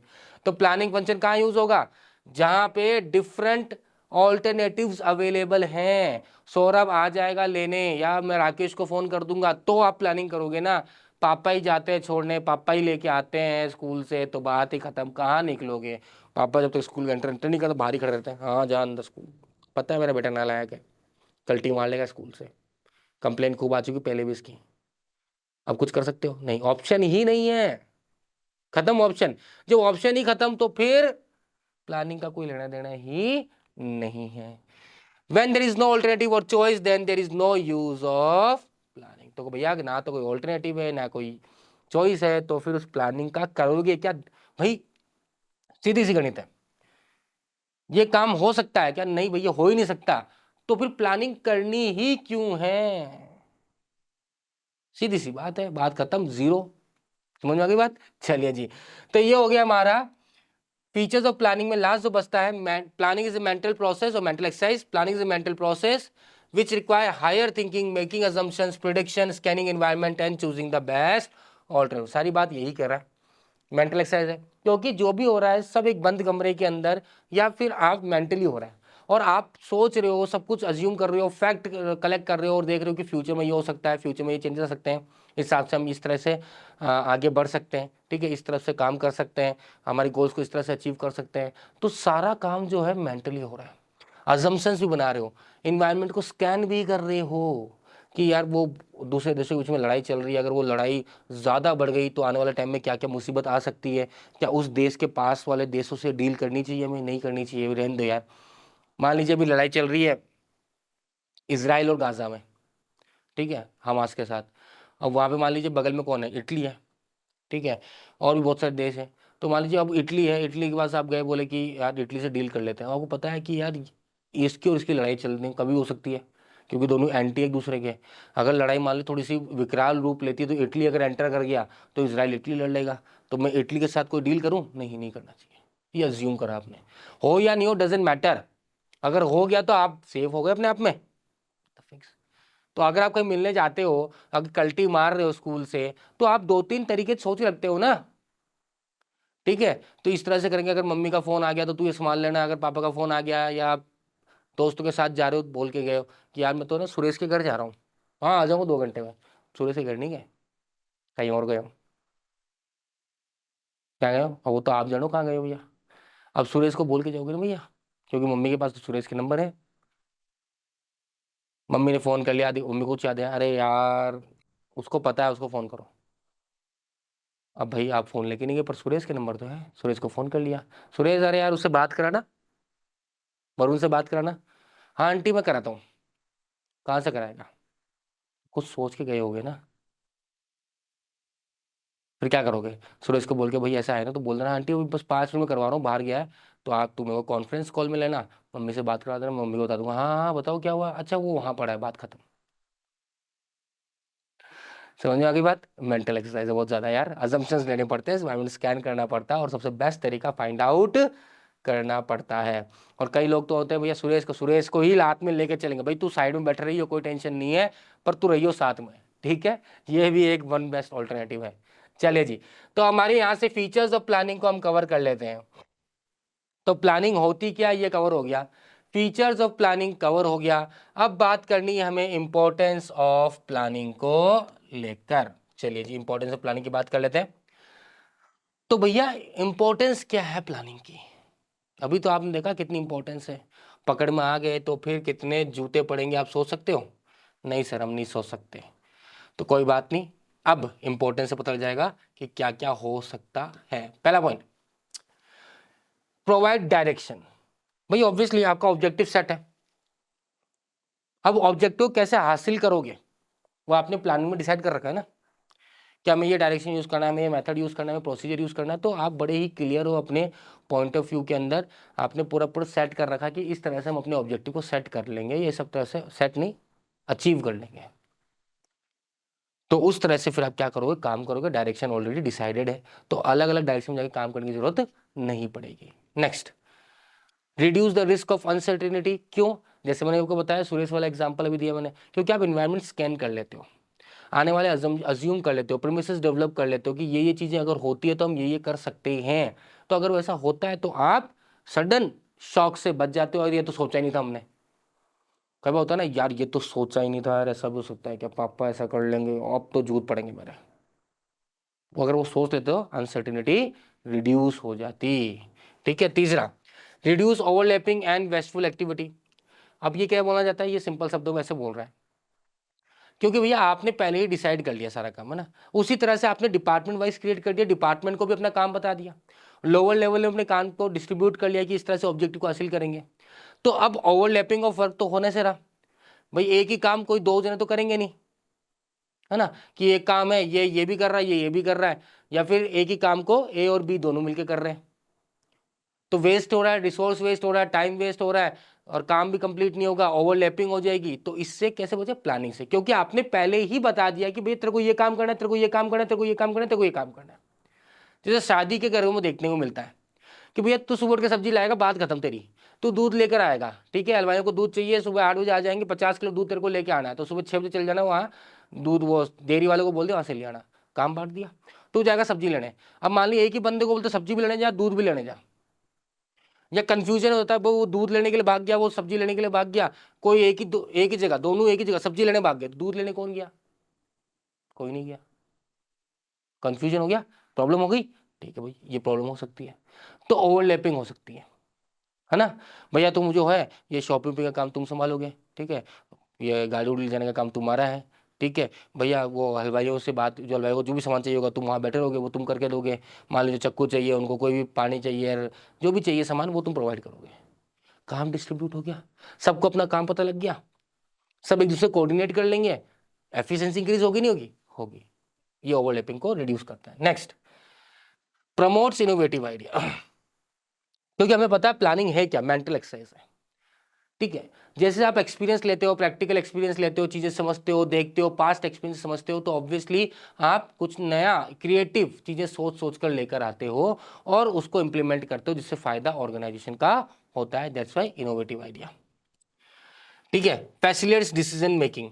अगर प्रमोट इनोवेटिव आइडिया की बात करूं तो देखो, मुन्ना भाई एमबीबीएस बनी, उस सब ने देखा कि भैया वो कान में लगा लेता है, तो बहुत सारे लोगों ने ट्राई किया बाद में। अब एक्सपीरियंस आपको क्या लेना चाहिए था, यहाँ पे समझना चाहिए था, दिमाग लगाना चाहिए था, वो फिल्म है, वहां चल सकता है, यहाँ नहीं चलेगा ना। रियल पकड़ में आया कहीं कि बेचारी की जिंदगी खराब हो गई। आजकल तो उससे भी ज्यादा इनोवेटिव करने लग गए हैं। क्या करने लग गए? कान के अंदर ही पता नहीं क्या बना लेते हैं, उसके अंदर ही छुपा ले छोटा सा चिप, वो भी पकड़ने लग गए ना। ऐसे ऐसे तो ये इनोवेटिव आइडिया जनरेट करते हैं, दिमाग लगाते हैं बहुत तगड़ा, तब जाके होता है, ऐसे नहीं होता भैया। ये फैसिलिटेट्स डिसीजन मेकिंग, वो वाली बात ही है भैया, क्योंकि बहुत सारे ऑल्टरनेटिव होते हैं। सबसे बेस्ट क्या रहेगा आपके लिए, आप कैसे ऑर्गेनाइजेशन गोल अचीव कर पाओगे इजी वे के अंदर, बिना ज़्यादा माथापौड़ी के। डिसीजन मेकिंग हेल्प करता है, फैक्ट एंड फिगर्स के बेसिस पे आप डिसीजन लेते हो तो हेल्प मिलता ही मिलता है। स्टैंडर्ड्स टू कंट्रोल, भैया अब अपन पढ़ेंगे, जैसे चैप्टर आगे पढ़े जाएंगे, कंट्रोलिंग एक चैप्टर आएगा, तो कंट्रोल बहुत जरूरी है ना, कि आपने एक स्टैंडर्ड सेट किया। स्टैंडर्ड कहाँ सेट करोगे? प्लानिंग में सेट करोगे, कि हमारी क्वालिटी का स्टैंडर्ड ये रहेगा, या हमारा number of units of production का स्टैंडर्ड ये रहेगा, नंबर ऑफ वर्कर्स जो रहेंगे या वर्किंग आवर्स के हिसाब से स्टैंडर्ड ये रहेगा। आपने हर चीज़ का जो डिज़ाइन है, शेप है प्रोडक्ट की, वो स्टैंडर्ड ये रहेगा। अब अगर स्टैंडर्ड से अगेंस्ट कुछ होगा तभी तो कंट्रोल कर पाओगे। अगर स्टैंडर्ड ही नहीं है, कोई फिक्स क्राइटेरिया ही नहीं है, तो फिर जो चल रहा है चलता रहेगा और कंट्रोलिंग मैनेजर कुछ भी नहीं कर पाएगा, है ना। बात समझ में आ रही है? जैसे आपके घरों में बोलते हैं ना, हमारे घर में यार ये चीज फॉलो की जाती है, वो फॉलो नहीं हो तो स्टैंडर्ड सेट कर दिया उन्होंने। 8 बजे सबको खाना खाना है, मतलब खाना है, वो स्टैंडर्ड हो गया आपके, ठीक है यार। हमारे घर के अंदर जो है ना, वो पूजा पाठ के बड़े हैं वैसे सीन है, या हम जो है बहुत कम मिर्ची खाते हैं, तो ये वो आप बोलते हो आदतें आदतें हैं, पर ये आपके कहीं ना कहीं स्टैंडर्ड भी डिसाइड हो गया कि आपको ज्यादा मिर्ची मिलेगी। इतनी तो हम खाते ही नहीं भैया, कम कर मिर्ची को, क्योंकि वो डिसाइडेड है, आपके टेस्ट बैठ चुका है। अब अगर कुछ गलत होगा तो आप कंट्रोल करोगे उसको, समझोगे बात। जैसे आपकी जब रिपोर्ट्स होती है, मान लीजिए आपको ब्लड टेस्ट हुआ, तो आप देखते हो कि वहां पे एक यूनिट ऐसे लिखा होता है, भैया यहाँ से लेके यहाँ तक तो एकदम बेस्ट है, इसके बीच में होगा, या आपका एक्चुअल होता है, ये स्टैंडर्ड होता है, फिर कंपैरिजन करते हैं ज्यादा है या कम है, तो वो तभी तो हो पाता है कि आपका हीमोग्लोबिन इतना होना चाहिए, इस एज के हिसाब से कितना है, ज्यादा है कम है, कम है, तो भैया आपको दवाइयाँ लेनी है, controlling. Clear? Next, focus on objectives. और सारा दिमाग होता है किसके लिए भैया? ऑब्जेक्टिव पे, नहीं तो फिर इधर उधर हो गया तो वापस से कंट्रोल करके डाइवर्ट करके सीधे रास्ते पे ले आओ। क्योंकि सारी प्लानिंग करी क्यों रहे हैं? ऑब्जेक्टिव को हासिल करने के लिए कर रहे हैं। चलिए अब एक एक करके फटाफट से रीड कर लेते हैं। मेरे ख्याल से ज्यादा डिटेल आपको समझ में आ चुका है, ज्यादा डिटेल में जाने की जरूरत नहीं पड़ेगी आपको भी। By stating in advance how work must be done, planning provide direction of to action. Obviously बात है, कैसे काम करना है ये चीज पहले ही क्लियर कर दी अगले ने, तो ऑब्वियस सी बात है डायरेक्शन मिल चुका है। अब कोई मिसमैनेजमेंट होना नहीं है, ओवरलैपिंग होना नहीं है, वेस्टफुल एक्टिविटी होनी नहीं है। Next, planning leads to unity of direction, क्योंकि सबको पता है कि भैया जाना यहां है। पहली बात तो ये सेट है, कैसे जाना है, इसको ऐसे जाना है, इसको ऐसे जाना है, इसको ऐसे जाना है और इसको ऐसे जाना है, ये भी क्लियर कर दिया। तो अब ऑब्वियस सी बात है, ए ऐसे ही जाएगा, बी ऐसे ही जाएगा, सी ऐसे जाएगा, डी ऐसे ही जाएगा। तो यूनिटी ऑफ डायरेक्शन है, ठीक है, क्लियर है, पाथ क्लियर है, रास्ता क्लियर है। प्रिंसिपल मैनेजमेंट के चैप्टर 2 में यूनिटी ऑफ डायरेक्शन, ध्यान रखना ये वाली बात, कनेक्ट कर सकते हैं एग्जाम के अंदर। प्लानिंग प्रोवाइड डायरेक्शन, ठीक है, is resemble to which of the principle of management or leads to which of the principle management, that is unity of direction. Planning makes clear what employees must do, how to do, ये सब चीज पहले ही clear है। मैं आपको क्या करना और कैसे करना है ऑर्गेनाइजेशन पहले ही क्लियर कर देगी, तो ऑब्वियसली आपका काम बड़ा आसान हो गया। कि बोलते ना पता ही नहीं, कंफ्यूजन में इधर उधर घूमते रहे तो करना क्या है, करना क्या है, कैसे करना है, अरे ऐसे, अरे यार, अरे यार, अरे यार, तो वो अरे यार करने की जरूरत नहीं है। आपको सब पता है कैसे करना है, किस तरह से करना है, कब तक करना है, तो आराम से अपना काम कंप्लीट कर दोगे। Planning reduce the risk of uncertainties, that is planning helps the manager to face many uncertainties, ठीक है। कैसे करता है बेटा हेल्प, देखिए, जैसे कि फ्यूचर प्रेडिक्शन करता है। Planning try to foresee the future by making some assumptions regarding future, keeping in mind their experience and scanning of business environment, ठीक है। तो बिजनेस एनवायरनमेंट को प्रॉपर्ली स्कैन करते जाते हैं, ठीक है। आने वाले टाइम में क्या चेंजेस, जैसे एग्जांपल दिया था मैंने आपको अभी, इजराइल और हमास का एग्जांपल या गाजा का एग्जांपल, यूक्रेन का और रशिया का देख सकते हैं। तो इससे क्या इंपैक्ट आने वाला है, मार्केट में क्या चेंजेस आने, इकोनॉमी में क्या चेंजेस आने वाली है, ठीक है, इंटरनेशनल मार्केट में क्या चेंज, उससे हमारे क्या चेंज आएगा, तो आप स्कैन कर लेते हो। ऑब्वियसली आप फ्यूचरिस्टिक देखते हो, तो आपको अनसर्टिनिटी से रिड्यूस कर दिया जाता है, रिस्क ऑफ अनसर्टिनिटी रिड्यूस होता है। The plan also include unexpected risks such as fire, some other calamities in the organization, obviously. तो अभी तो आप इंश्योरेंस करवाते हो, फायर इंश्योरेंस, थेफ्ट इंश्योरेंस, ऐसा है नहीं कि लगेगी आग, लग गई तो, इसलिए सेफ रहो ना यार, फायर इंश्योरेंस करा लो। तो प्लानिंग इसमें कवर करता है अपने आपको, ठीक है। चलिए जी, नेक्स्ट अगर बात करता हूँ, reduce overlapping investment activity. Organizational plans are made keeping in mind the requirement of all department.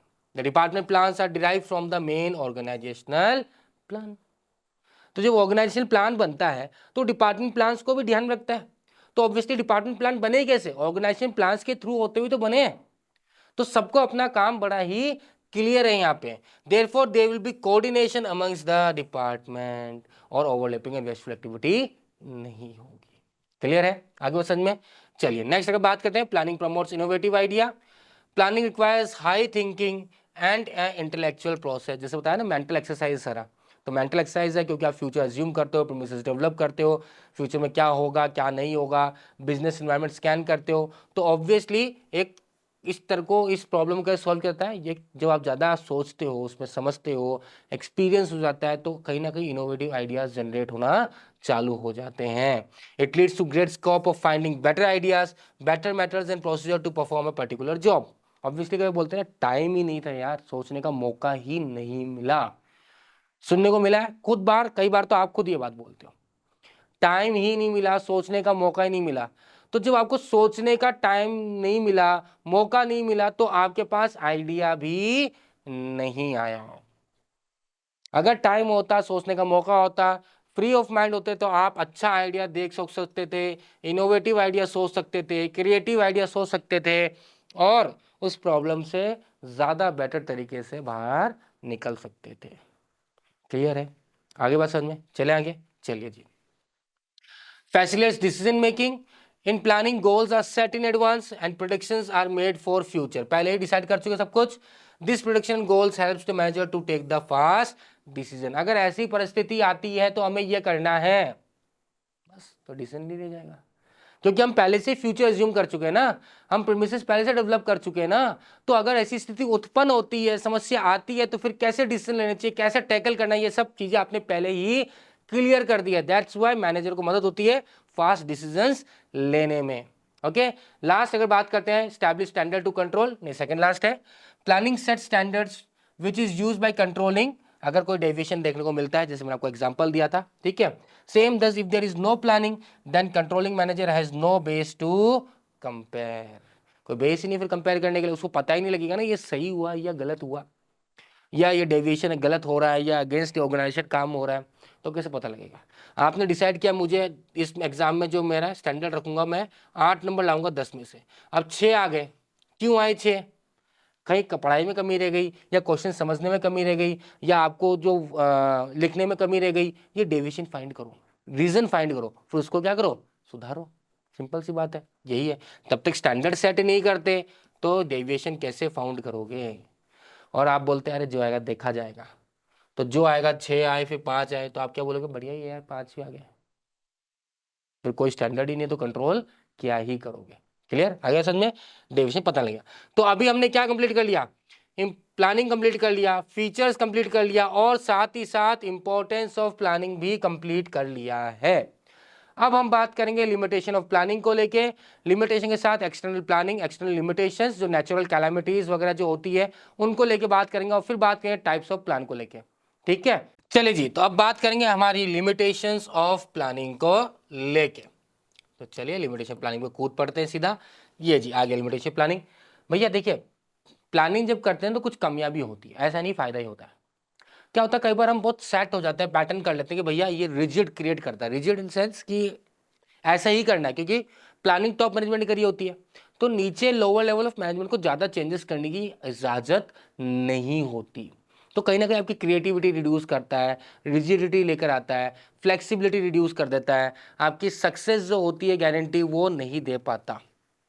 ठीक है, जैसे चलिए बात करते हैं एक एक पकड़ के, है ना। तो पकड़ना क्या सर, बहुत ईजी सा है, सिंपल सा है, और पकड़ना इस तरह से अपने को। पहला, it's leads to rigidity. Rigidity क्यों भैया? क्योंकि आपने सेट पैटर्न कर दिया, भैया जाना ऐसे है आपको, बात खत्म। अब अगर भाटा आ गया तो कहाँ जाना है, ऐसे जाना है, ऐसे जाना, कुछ भी नहीं, फॉलो यही रूट करना है, कोई चेंजेस नहीं करना, क्योंकि लोअर लेवल को वो चीज़ अप्लाई नहीं होती या अलाउ नहीं होता।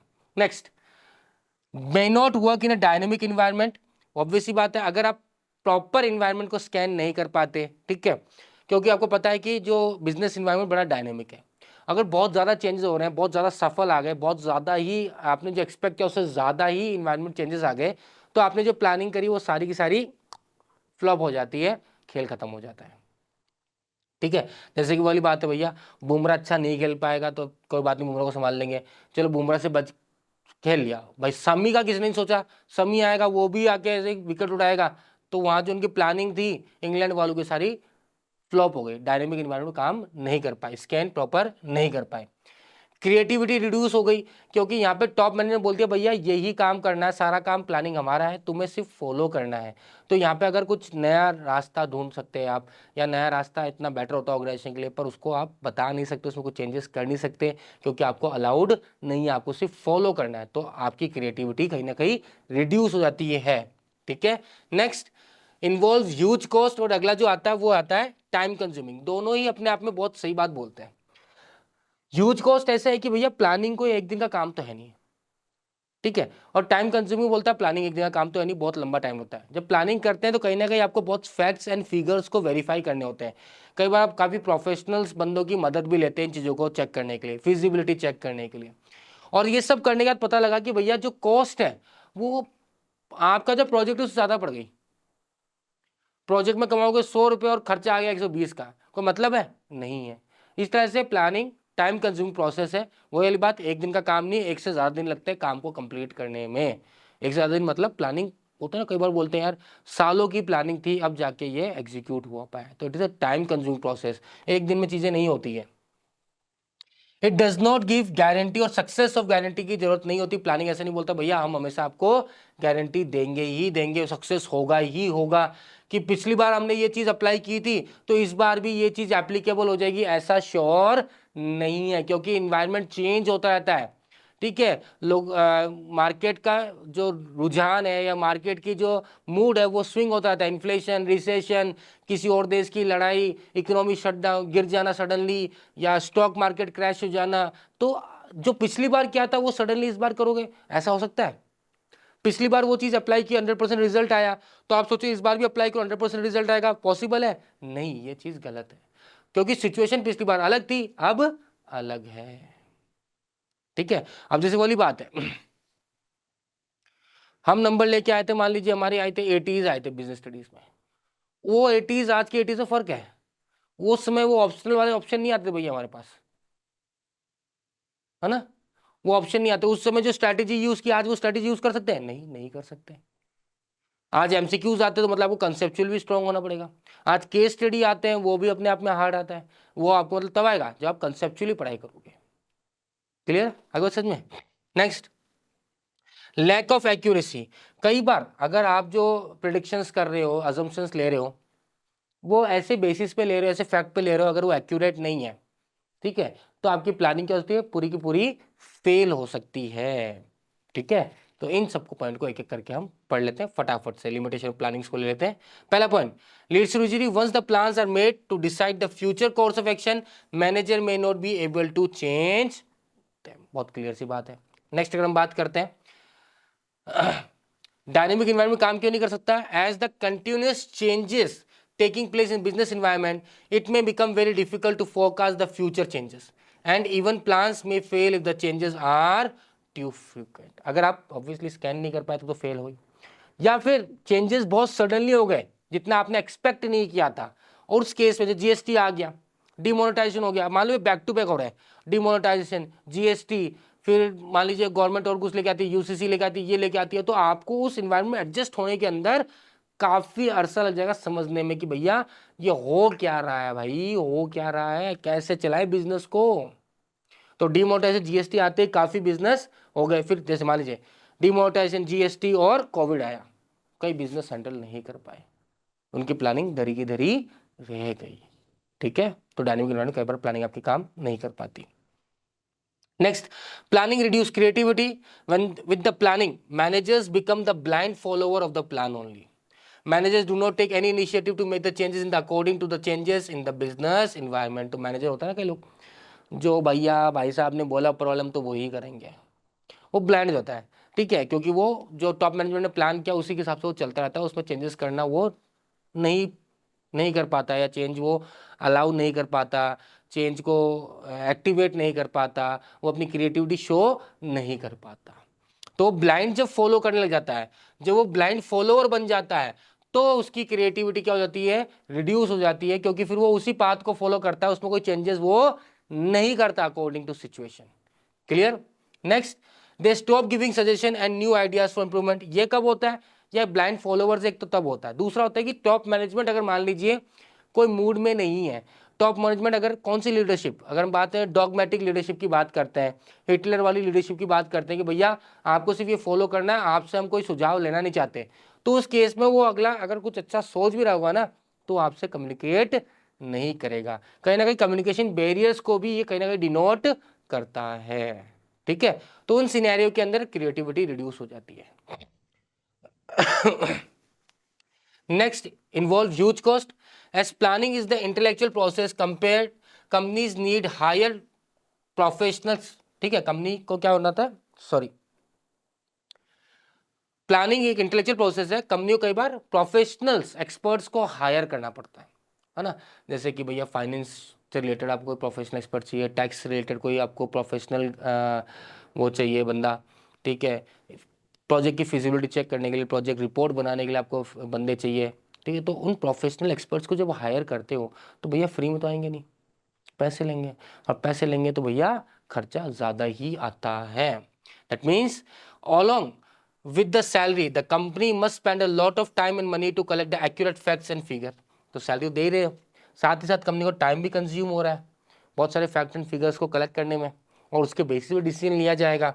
If the benefit of planning are not more than the cost then it should not be carried on. तो सिंपल सी बात है, अगर प्लानिंग की जो बेनिफिट निकल के इतनी माथाफोड़ी करने के बाद क्या हाथ में आया, चवन्नी चवन्नी भी हाथ में नहीं आया इतनी माथाफोड़ी करने के बाद, तो फिर काहे करा, क्या मतलब निकला करने का, तो मीन्स वही है। Clear. Next, planning is a time consuming process which means lot of time is need to evaluate the alternative and select the best one. Obviously बात है, बहुत सारे ऑल्टरनेटिव्स होते हैं, जैसे एग्जांपल मैंने, अगर मेरे प्लेलिस्ट में जाओगे आप, लाइव जो हम लाइव क्लासेस होती है अपनी, और वहां अगर आप प्लानिंग चैप्टर जाओगे तो एक मैंने एग्जांपल दिया था गोवा का, कि गोवा पहुंचने के, जैसे कि आपके दिमाग में भी आ चुका होगा, अब तो 12th आ गया, 12th में 12th के बाद आएगा जरूरी आइडिया, गोवा चलेंगे दोस्तों के साथ, एक बार तो गोवा जाके आएंगे। गोवा जाने के बहुत सारे तरीके हैं, कौन सा बेस्ट है, ये टाइम कंज्यूम करता है। वैसे आपके गोल को अचीव करने के लिए बहुत सारे तरीके हैं। ठीक है, उन तरीकों को इवेल्युएट करना, उनको देखना कि प्रोज एंड कॉन्स कौन से हैं, कौन से फायदेमंद है, कौन से नुकसानदायक है, ये सब चेक करना, फिर डिसाइड करके बताना भैया ये चीज एक्चुअली कौन सा बढ़िया रहेगा और कौन सा आपके लिए नुकसानदायक रहेगा। In the same manner lots of time spend on developing the premises. Premises मतलब वही वाली बात है, फ्यूचर एनालाइज करना, एनवायरनमेंट को स्कैन करना, फिर देखना कि ये चीज़ एप्लीकेबल होगी या नहीं होगी, ठीक है। छोटे छोटे प्लान्स को क्रिएट करना, ठीक है, जो आपके बिगर प्लान को सपोर्ट करे। तो ये जो टाइम लगता है, बहुत ज़्यादा टाइम लगता है इन सब चीज़ों के अंदर। तो ऑब्वियसली वो वाली बात बताई मैंने कि कई बार इतना ज़्यादा टाइम ले लेते हो कि जो जब उसको आपने अप्लाई किया, एग्जीक्यूट किया, तो उसका जो इंपॉर्टेंस था उस प्लानिंग का या जो फायदा मिलना चाहिए था वो टाइम तो निकल गया। वो वाली बात, चिड़िया चुग गई खेत, अब क्या। तो जब करना था तब तो करा नहीं, और अब बैठे रहे प्लानिंग कर रहे हैं, प्लानिंग कर रहे हैं, प्लानिंग कर रहे हैं, वो टाइम निकल गया। टाइम निकल गया, उसको अप्लाई करने का कोई सेंस नहीं है, वो जीरो हो जाएगा ऑटोमेटिकली। क्लियर है आगे समझ में? तो ये आपका नेक्स्ट जो आता है, planning does not guarantee success और गिव गारंटी ऑफ सक्सेस बोल सकते हैं हम इसे। The plans which work in the past will not be that effective in today's time. ये मैंने आपको काफी हद तक एक्सप्लेन कर दिया इस चीज़ को कि भैया जो प्लान पिछली बार आपने अप्लाई किया था पास्ट टाइम्स के अंदर, वो सोचे कि आज वापस एप्लीकेबल कर दे और वापस आपको सेम रिजल्ट मिल जाए, नॉट पॉसिबल। क्लियर है? लैक ऑफ एक्यूरेसी अगर हम बात करते हैं यहाँ पे, planning is about future only and future is uncertain. सबसे इंपॉर्टेंट बात तो यही बोली यहाँ पे, क्योंकि सब कुछ फ्यूचर के ऊपर है। फ्यूचर में ये हो जाएगा तो हम ये कर लेंगे, फ्यूचर में ये हो जाएगा तो ये कर लेंगे। फ्यूचर में क्या होगा आपको पता है? जानते हो फ्यूचर में क्या होगा? नहीं पता। तो प्लानिंग क्या है? अनसर्टेन है, क्योंकि लैक ऑफ एक्यूरेसी होने को मिलती है। If the assumptions which were made while planning do not stand true then the whole plans will fail।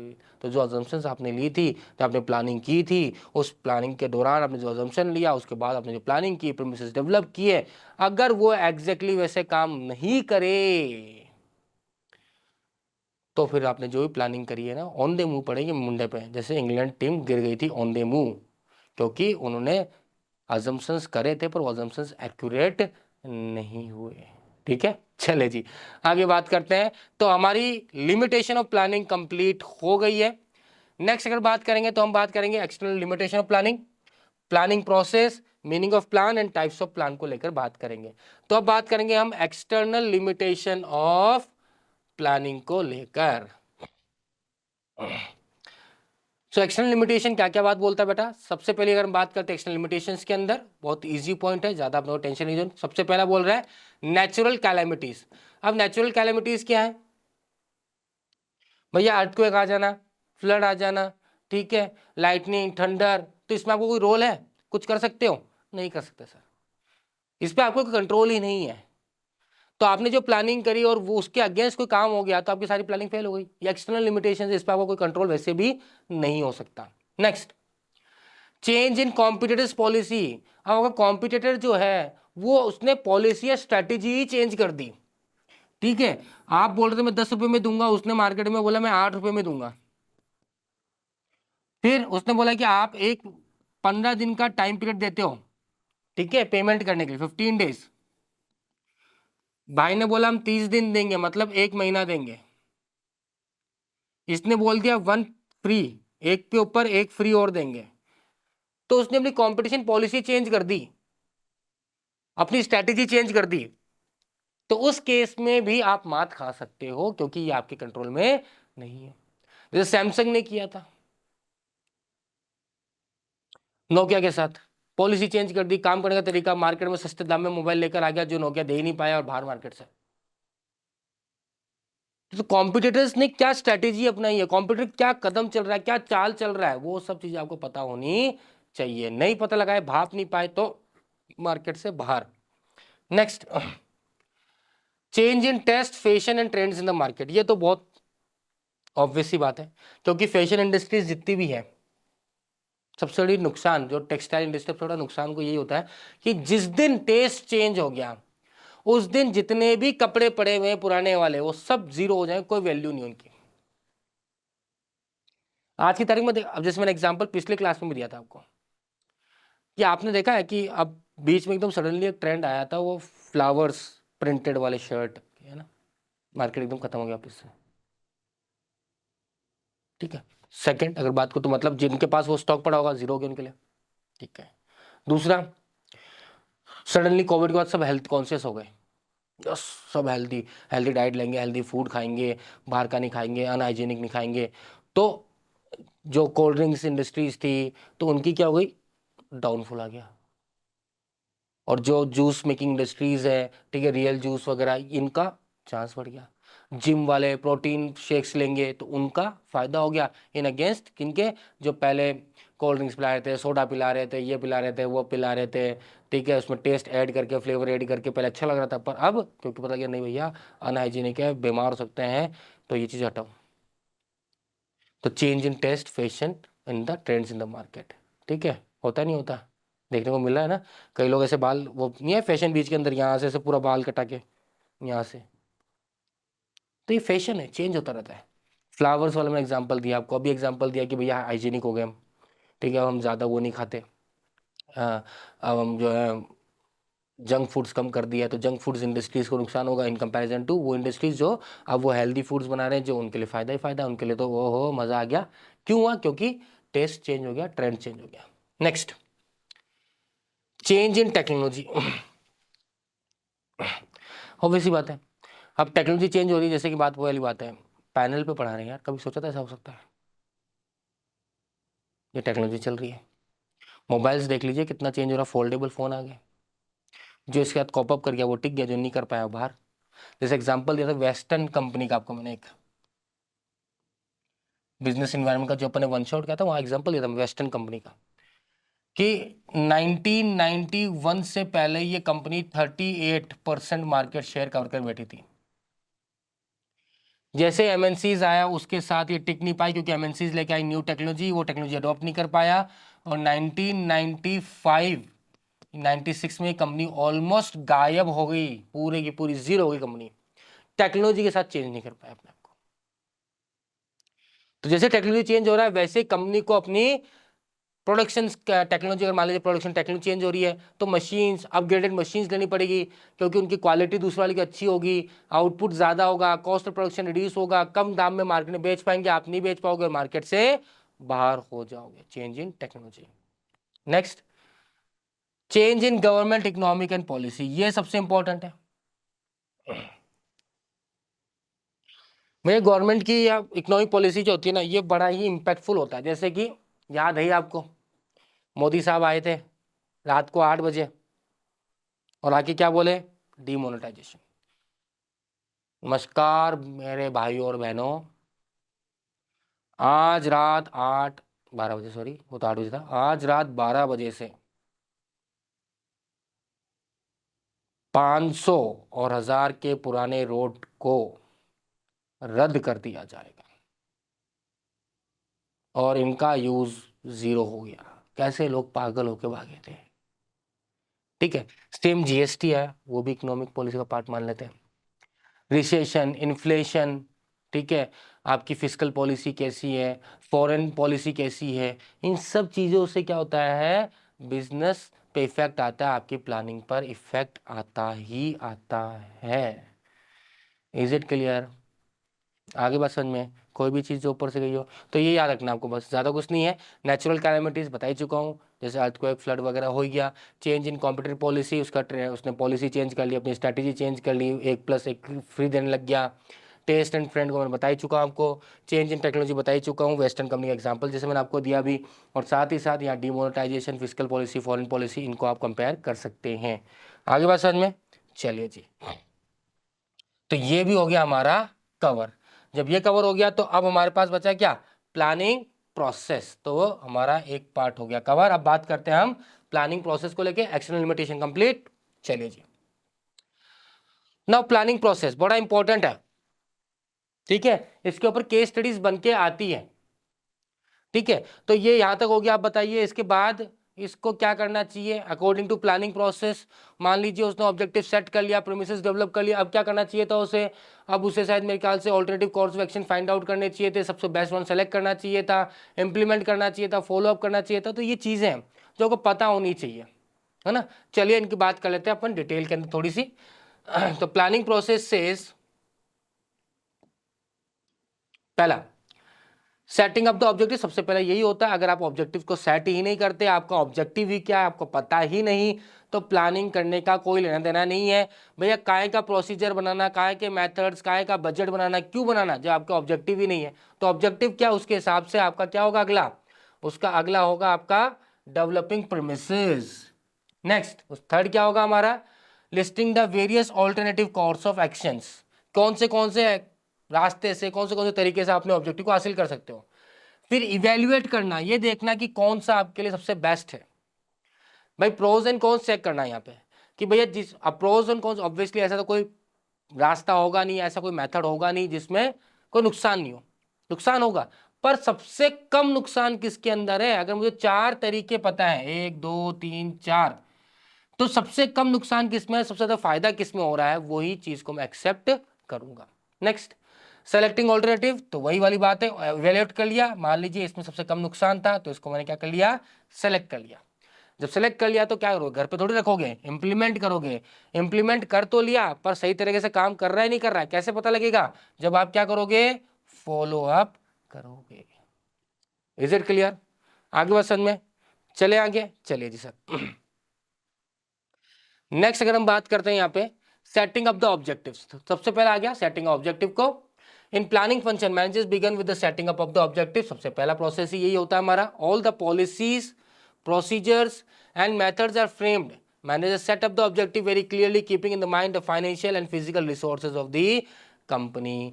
तो जितना भी जो भी रिसोर्सेज चाहिए होते हैं, जो भी फाइनेंशियल रिसोर्सेज चाहिए होते हैं, ये सब चीजें इसी जगह सेटअप किया था ऑब्जेक्टिव के अंदर। जितनी पॉलिसीज हैं, जितने प्रोसीजर्स हैं, जो मेथड यूज करोगे आप अपने काम को करने के लिए, वो सब यहाँ डिसाइड किया जाता है। नेक्स्ट डेवलपिंग प्रीमिसेस, बहुत सिंपल सा है, ज्यादा माथापड़ी वाला काम नहीं है।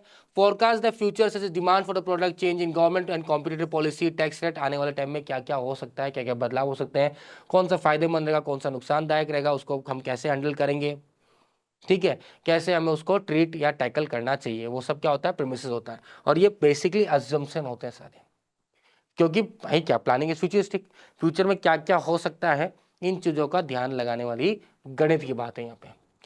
Premises are the base on which the plans are made, तो इसको ही ध्यान रखते हैं, फ्यूचर में क्या हो सकता है, डिमांड क्या रहेगी, मार्केट का रुझान क्या रहेगा, ठीक है, इकोनॉमिक कंडीशंस क्या रहेगी, और उन बेसिस पर आप क्या करते हो, प्लान्स बनाते हो। कंप्यूटर की पॉलिसी क्या रहेगी, टेस्ट प्रेफरेंस क्या रहेगा। Listing the various alternatives, as there are can be many way to achieve the objective and manager must know all the ways to achieve the objective. जैसे मैंने example दिया गोवा का लेके अभी आपको, कि गोवा जाने के बहुत सारे तरीके हैं, आप गाड़ी से भी जा सकते हैं, आप प्लेन से भी जा सकते हैं, आप ट्रेन से भी जा सकते हैं, आप बस से भी जा सकते हैं। कैसे जाओगे, सबसे बेस्ट वे क्या रहेगा, ठीक है, तो वो ऑल्टरनेटिव सारे फाइंड आउट करना ही सबसे इंपॉर्टेंट काम होता है उस ऑब्जेक्टिव को अचीव करने के लिए। नेक्स्ट, जैसे कि एग्जाम में बोलते हैं ना कि यार चीटिंग कैसे कर सकते हैं, बहुत सारे ऑल्टरनेटिव होते नहीं होते, कि पीछे जो बैठा उससे कर सकता हूँ, आगे जो बैठा उससे करता हूँ, बगल वाला, इधर वाला, 4 जने, सबसे बेस्ट कौन सा रहेगा, टीचर को पता नहीं चले, आसानी से चीटिंग भी हो जाए। नेक्स्ट वाला, next example discount, door to door sale, R&D। अगर मैं ऑर्गेनाइजेशन की बात करता हूँ तो भैया अगर मान लीजिए एग्जाम्पल लेते हैं ऐसे कि आपको अपने प्रोडक्ट की सेल इंक्रीज करनी है, किस तरह से कर सकते हो, आप डिस्काउंट के थ्रू कर सकते हो, डोर टू डोर सेल करके कर सकते हो, उस पर मार्केट में रिसर्च कर सकते हो, ठीक है, बहुत सारे ऑप्शन हैं, उसमें सबसे बेस्ट क्या रहेगा आपके लिए, उस बारे में यहाँ पे बात की जा रही है। सबसे बेस्ट कौन सा है, उसको इवेल्युएट भी तो करना है अपने को। Manager evaluate each way of achieving objective, nothing, noting down all the pros and cons of each alternative, कि भैया सारे pros and cons note down करो उस ऑल्टरनेटिव के। भैया ऑल्टरनेटिव 1 है, इसके प्रोज जो हैं 3 हैं, इसके कॉन्स जो हैं 2 हैं। ऑल्टरनेटिव 2, इसके प्रोज जो देख रहे हैं वो 1 मिल रहा है, कॉन्स आपको 3 मिल रहे हैं, कौन सा वाला अप्लाई करोगे, ऑब्वियसली ये। तो नोट डाउन करो किसके फायदे हैं और किसके ज्यादा नुकसान, और क्या क्या नुकसान है, ये भी फायदा जरूरी आपको चेक करना जरूरी होता है। Eliminating the alternatives having more negative outcome, तो ये ऑल्टरनेटिव ऑटोमेटिकली आउटकम बट बोले पागल, नुकसान ज्यादा है, चांसेस ज्यादा है इसके अंदर, तो ये नहीं लेंगे अपन, क्या लेंगे, ये वाला लेंगे। या इससे भी ज्यादा कोई मिल जाए, मान लीजिए आपको तीसरा, इसके प्रोज देखे तो भैया 5 है, इसके कॉन्स देखे तो आपको 2 ही मिले, तो फिर कौन सा एक्सेप्ट करोगे, ये एक्सेप्ट करोगे, ठीक है, पॉजिटिव एंड नेगेटिव। चलिए सेलेक्टिंग एन ऑल्टरनेटिव, जो सबसे कम आपको मिलेगा वही आप क्या कर लोगे, सेलेक्ट कर लोगे। Selecting the best one of all, sometime combination of different alternative में बी ऑल्सो आप, कई बार होता है ना यार, सब में ही कहीं ना कहीं नुकसान देखने को मिल रहा है, ठीक है, या इस तरह ऐसे होता है कई बार कि आधा रास्ता ऐसे तय कर लेंगे और आधा रास्ता वैसे तय कर लेंगे, तो कई बार कॉम्बिनेशन भी यूज किया जा सकता है अगर आपको एक बेस्ट वे नहीं मिल पा रहा है तो। The most ideal plan is the most feasible, profitable, and with least negative consequences. To achieve the main plan, small plans are created, known as derivative plan. ठीक है, तो स्मॉल प्लान क्रिएट किए जाते हैं क्योंकि बड़े प्लान, जैसे obviously बात है वर्ल्ड कप जीतना है, बहुत बड़ा प्लान है, बहुत बड़ा ऑब्जेक्टिव है, इसके लिए छोटे छोटे प्लान बनाएंगे ना, बॉलर्स भी अच्छे हो, फील्डिंग्स भी अच्छी करे, बैटिंग भी अच्छी हो, टॉप ऑर्डर अच्छा चले, मिडिल ऑर्डर अच्छा चले, ठीक है, तो ये छोटे छोटे प्लान्स होते हैं। तो that's why it says to achieve the main plan small plans are no created which are known as derivative plan. Is it clear? आगे क्वेश्चन में नेक्स्ट, सेलेक्ट कर लिया तो अब इंप्लीमेंट भी कर लेंगे भैया को, इंप्लीमेंट कर दो, कोई लोड नहीं है। Till now manager had made the main add supportive plans but on paper which is of no use.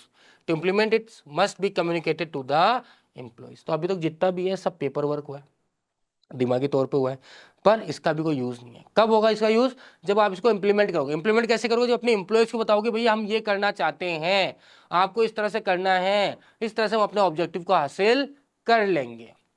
Next अगर मैं बात करूं, providing resources according to the specification of the plans. Example, main plan to increase the sale by increasing the expenditure on advertisement. अगर मान लीजिए आपका क्या है, सबसे इंपॉर्टेंट प्लान है सेल को इंक्रीज करना, कैसे करोगे? एडवर्टाइजमेंट पर एक्सपेंडिचर खर्चा कर दीजिए, ज्यादा बढ़ा दीजिए। तो आप इंप्लीमेंट कब करोगे? जब अपने इंप्लॉयज को बता दोगे। अभी तो दिमागी तौर पे है सब कुछ कि मुझे ये करना है, मुझे ये करना है, मुझे वो करना है, ठीक है, ऐसे करना है, पर ऐसे करेगा कौन? एम्प्लॉय तो करेगा। तो एम्प्लॉय को बताओ भैया कि हम ये सोच रहे हैं। चलिए लास्ट जो आता है फॉलोअप आता है। तो भैया अच्छा फॉलोअप पीछे रह गया हमारा, ठीक है। तो फॉलोअप बेसिकली बोल क्या रहा है भैया? अब बोलो, सीधी सी बात है, आपने कोई चीज एक्टिवेट कर दिया, इंप्लीमेंट कर दिया, अब आप जिस तरह से चाहते थे उस तरह से इंप्लीमेंट हुआ नहीं हुआ, जो आप सोच रहे थे उसका आउटकम वैसा हुआ नहीं हुआ, तो मतलब उसको फॉलो अप करोगे। फिर आप देखोगे भैया स्टैंडर्ड वाला वही सीन, स्टैंडर्ड जो आपने सोचा था और जो एक्चुअल परफॉर्मेंस है उसको कंपैरिजन करोगे, डेविएशन होगा उसमें चेंजेस करोगे, प्लान में कुछ चेंजेस करोगे और उसको वापस से एक्टिवेट करोगे। That is follow up. जिस तरह से आप चाहते थे उस तरह से वो चीज एप्लीकेबल हो रही है या नहीं हो रही है। Is it clear? आगे बात समझ में। तो अब हमने क्या कंप्लीट कर लिया भैया? ये भी कंप्लीट कर लिया। अब जो लास्ट टॉपिक बचा इस पूरे चैप्टर का, that is meaning of plan and types of plan. इसके साथ फिर हम क्या करते हैं, चैप्टर को समाप्त कर सकते हैं। देखिए अगेन मैं कहना चाहता हूं कि ये जो वन शॉट है ये बेसिकली आपको टू द पॉइंट चीजें समझाने के लिए। डिटेल्ड अगर आपको हर एक टॉपिक को पढ़ना है तो फिर आप क्या कर सकते हैं, हमारे प्लेलिस्ट पर जा सकते हैं और वहां से आप हर एक टॉपिक को डिटेल पढ़ सकते हैं। क्योंकि क्या होता है बेटा, अगर इसको डिटेल पढ़ाने गए तो कम से कम ये वीडियो बनेगा 6 घंटे का, और 6 घंटे का वीडियो देखने का कोई सेंस होता नहीं है एग्जाम टाइम के अंदर। फिर आप बोलोगे सर इतना लंबा अगर वीडियो देखेंगे तो पढ़ेंगे कब फिर हम? ठीक है, अगर समझ में। तो चलिए अब बात करते हैं हमारे मीनिंग ऑफ प्लान को लेकर। हाँ तो भाई हमने प्लानिंग का अच्छी खासी बात कर चुके हैं, हमने एक्सटर्नल लिमिटेशन भी कवर कर लिया, हमने प्लानिंग प्रोसेस भी कवर कर लिया, जहाँ पे डेवलपिंग प्रीमिसेस को लेकर बात होती है, फॉलोअप को लेकर लास्ट तक चलती है, यहाँ तक सारी चीजें हमने कवर कर ली। अब बात होती है मीनिंग ऑफ प्लान को लेकर, देन बात करेंगे हम टाइप्स ऑफ प्लान। और टाइप्स ऑफ प्लान की बात करें तो बहुत सारे टाइप्स होते हैं।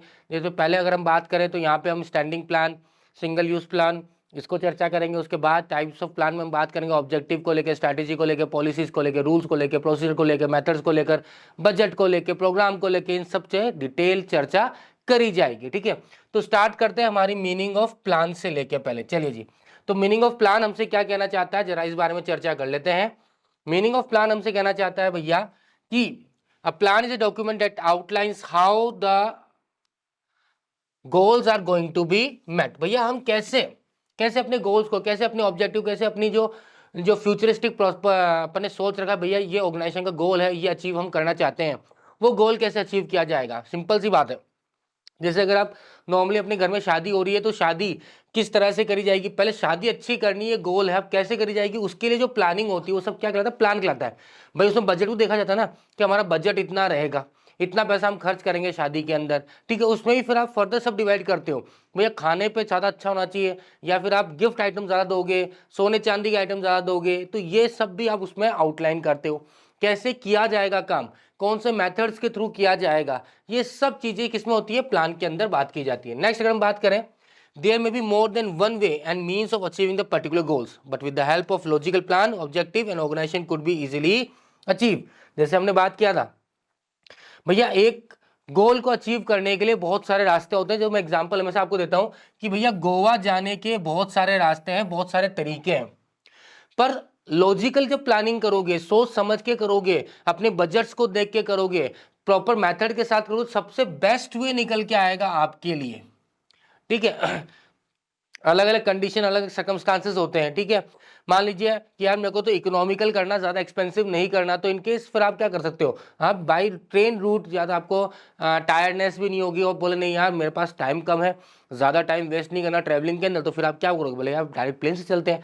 तो डिपेंडिंग आपका सिचुएशन क्या है, आपकी सर्कमस्टांसेस नीड क्या कर रही है, आपकी डिमांड क्या है, आप लॉजिकल अगर प्लानिंग करते हो, आपके ऑब्जेक्टिव्स हो, आप इजीली तरीके से अचीव कर सकते हो।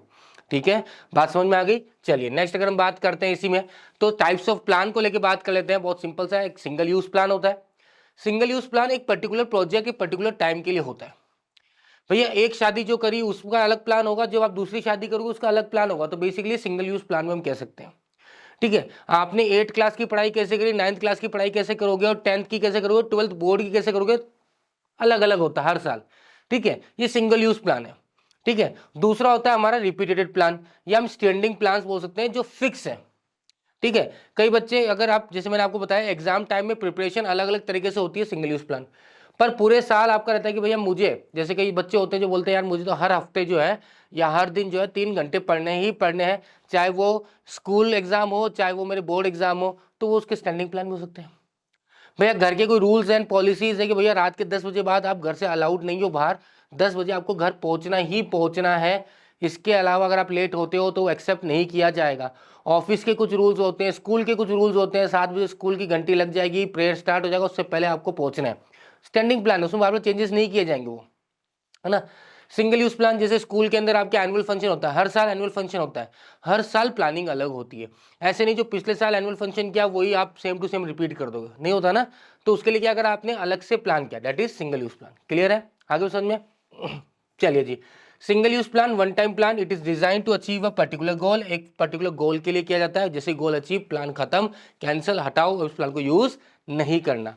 Next, it is made to meet the unique situation, जो यूनिक सिचुएशन है, वो जो पर्टिकुलर सिचुएशन उसको मीट आउट करने के लिए वो पर्टिकुलर प्लान बनाया जाता है। अगर आपको नाइट आउट करना है, ठीक है, तो आप नाइट आउट जब करते हो तो हर बार प्लानिंग अलग होती है। ऐसे नहीं पिछली बार जो गोली दी थी इस बार गोली दे दोगे, काम नहीं करेगा, पापा पकड़ लेंगे, पिटाई और करेंगे। Clear. The duration or the length of a single use plan depends upon the goal which it is made। ठीक है, ऑब्वियसली चाहे शॉर्ट टर्म के लिए है, ठीक है, लॉन्ग टर्म के लिए बन रहा है, कैसे बन रहा है, तो ऑब्वियसली आपका ऑब्जेक्टिव कब तक अचीव हो जाएगा, गोल कब तक अचीव हो जाएगा, उस बेसिस पे उसका ड्यूरेशन डिपेंड करता है। ठीक है ना। जैसे कि आपको जैसे आज नाइट आउट करना, तो आज प्लान बनाओगे, उसका खत्म, जैसे यार ड्यूरेशन हो गया कंप्लीट, भैया आपको नाइट आउट का ऑप्शन मिल गया, आपके घर वालों ने हाँ कर दी है, बात खत्म। पर अब मान लीजिए वो गोवा जाना है, तो गोवा के लिए जो सिंगल यूज प्लान होगा वो लंबे टाइम पीरियड के लिए होगा, होगा नहीं होगा, होगा। एग्जाम की प्रिपरेशन जो करोगे वो लंबे टाइम पीरियड के लिए होगा नहीं होगा, होगा। क्लियर। चलिए नेक्स्ट अगर बात करते हैं फीचर्स, अगर बात करते हैं, पहला single use plan is used only once, बहुत क्लियर सी बात है, एक बार यूज करेंगे, बार बार यूज नहीं करते। Prepare to meet the demand of specific situation, एक पर्टिकुलर सिचुएशन के लिए आता है। जैसे कि बजट हो गया, एक शादी करनी है, उसमें इस भाई ये हमारी सबसे छोटी लाडली बेटी है, इसमें बहुत पैसा लगाएंगे, इसको कोई कमी नहीं छोड़ेंगे, ये हमारा नालायक से बैठा कर कुराई खत्म करो यार, उस पर डिपेंड करता है। ठीक है, बजट कैसा है। प्रोग्राम और प्रोजेक्ट, अलग अलग प्रोजेक्ट के अलग अलग पॉलिसीज होती है, अलग अलग प्लानिंग होती है, इसलिए उसको सिंगल यूज प्लान कहा जाता है। ठीक है, नेक्स्ट स्टैंडिंग प्लान और repeat use plan, it focus on repeated situation. अगर मैं स्टैंडिंग प्लान की बात करूं, मतलब ये फिक्स है, बार बार चेंजेस नहीं होंगे। चेंजेस होंगे कोई आने वाले सालों के अंदर कुछ चेंजेस की रिक्वायरमेंट होगी बिजनेस इन्वायरमेंट के साथ, तो चेंज किया जाएगा, वरना कोई चेंजेस नहीं किया जाएगा। जैसे किसी कंपनी की पॉलिसीज है कि भैया हम तो क्रेडिट में नहीं बेचेंगे, तो बात खत्म, अब उसमें कोई चेंजेस की रिक्वायरमेंट नहीं है, स्टैंडिंग प्लान है। किसी स्कूल्स की रिक्वायरमेंट होती है, भैया हम 60% से नीचे वाले बच्चों को एक्सेप्ट नहीं करेंगे, उनका एडमिशन नहीं लेंगे, सिंगल यूज प्लान है। समझ में आ गई बात। तो ये होते हैं सिंगल यूज, बार बार चेंज नहीं होते।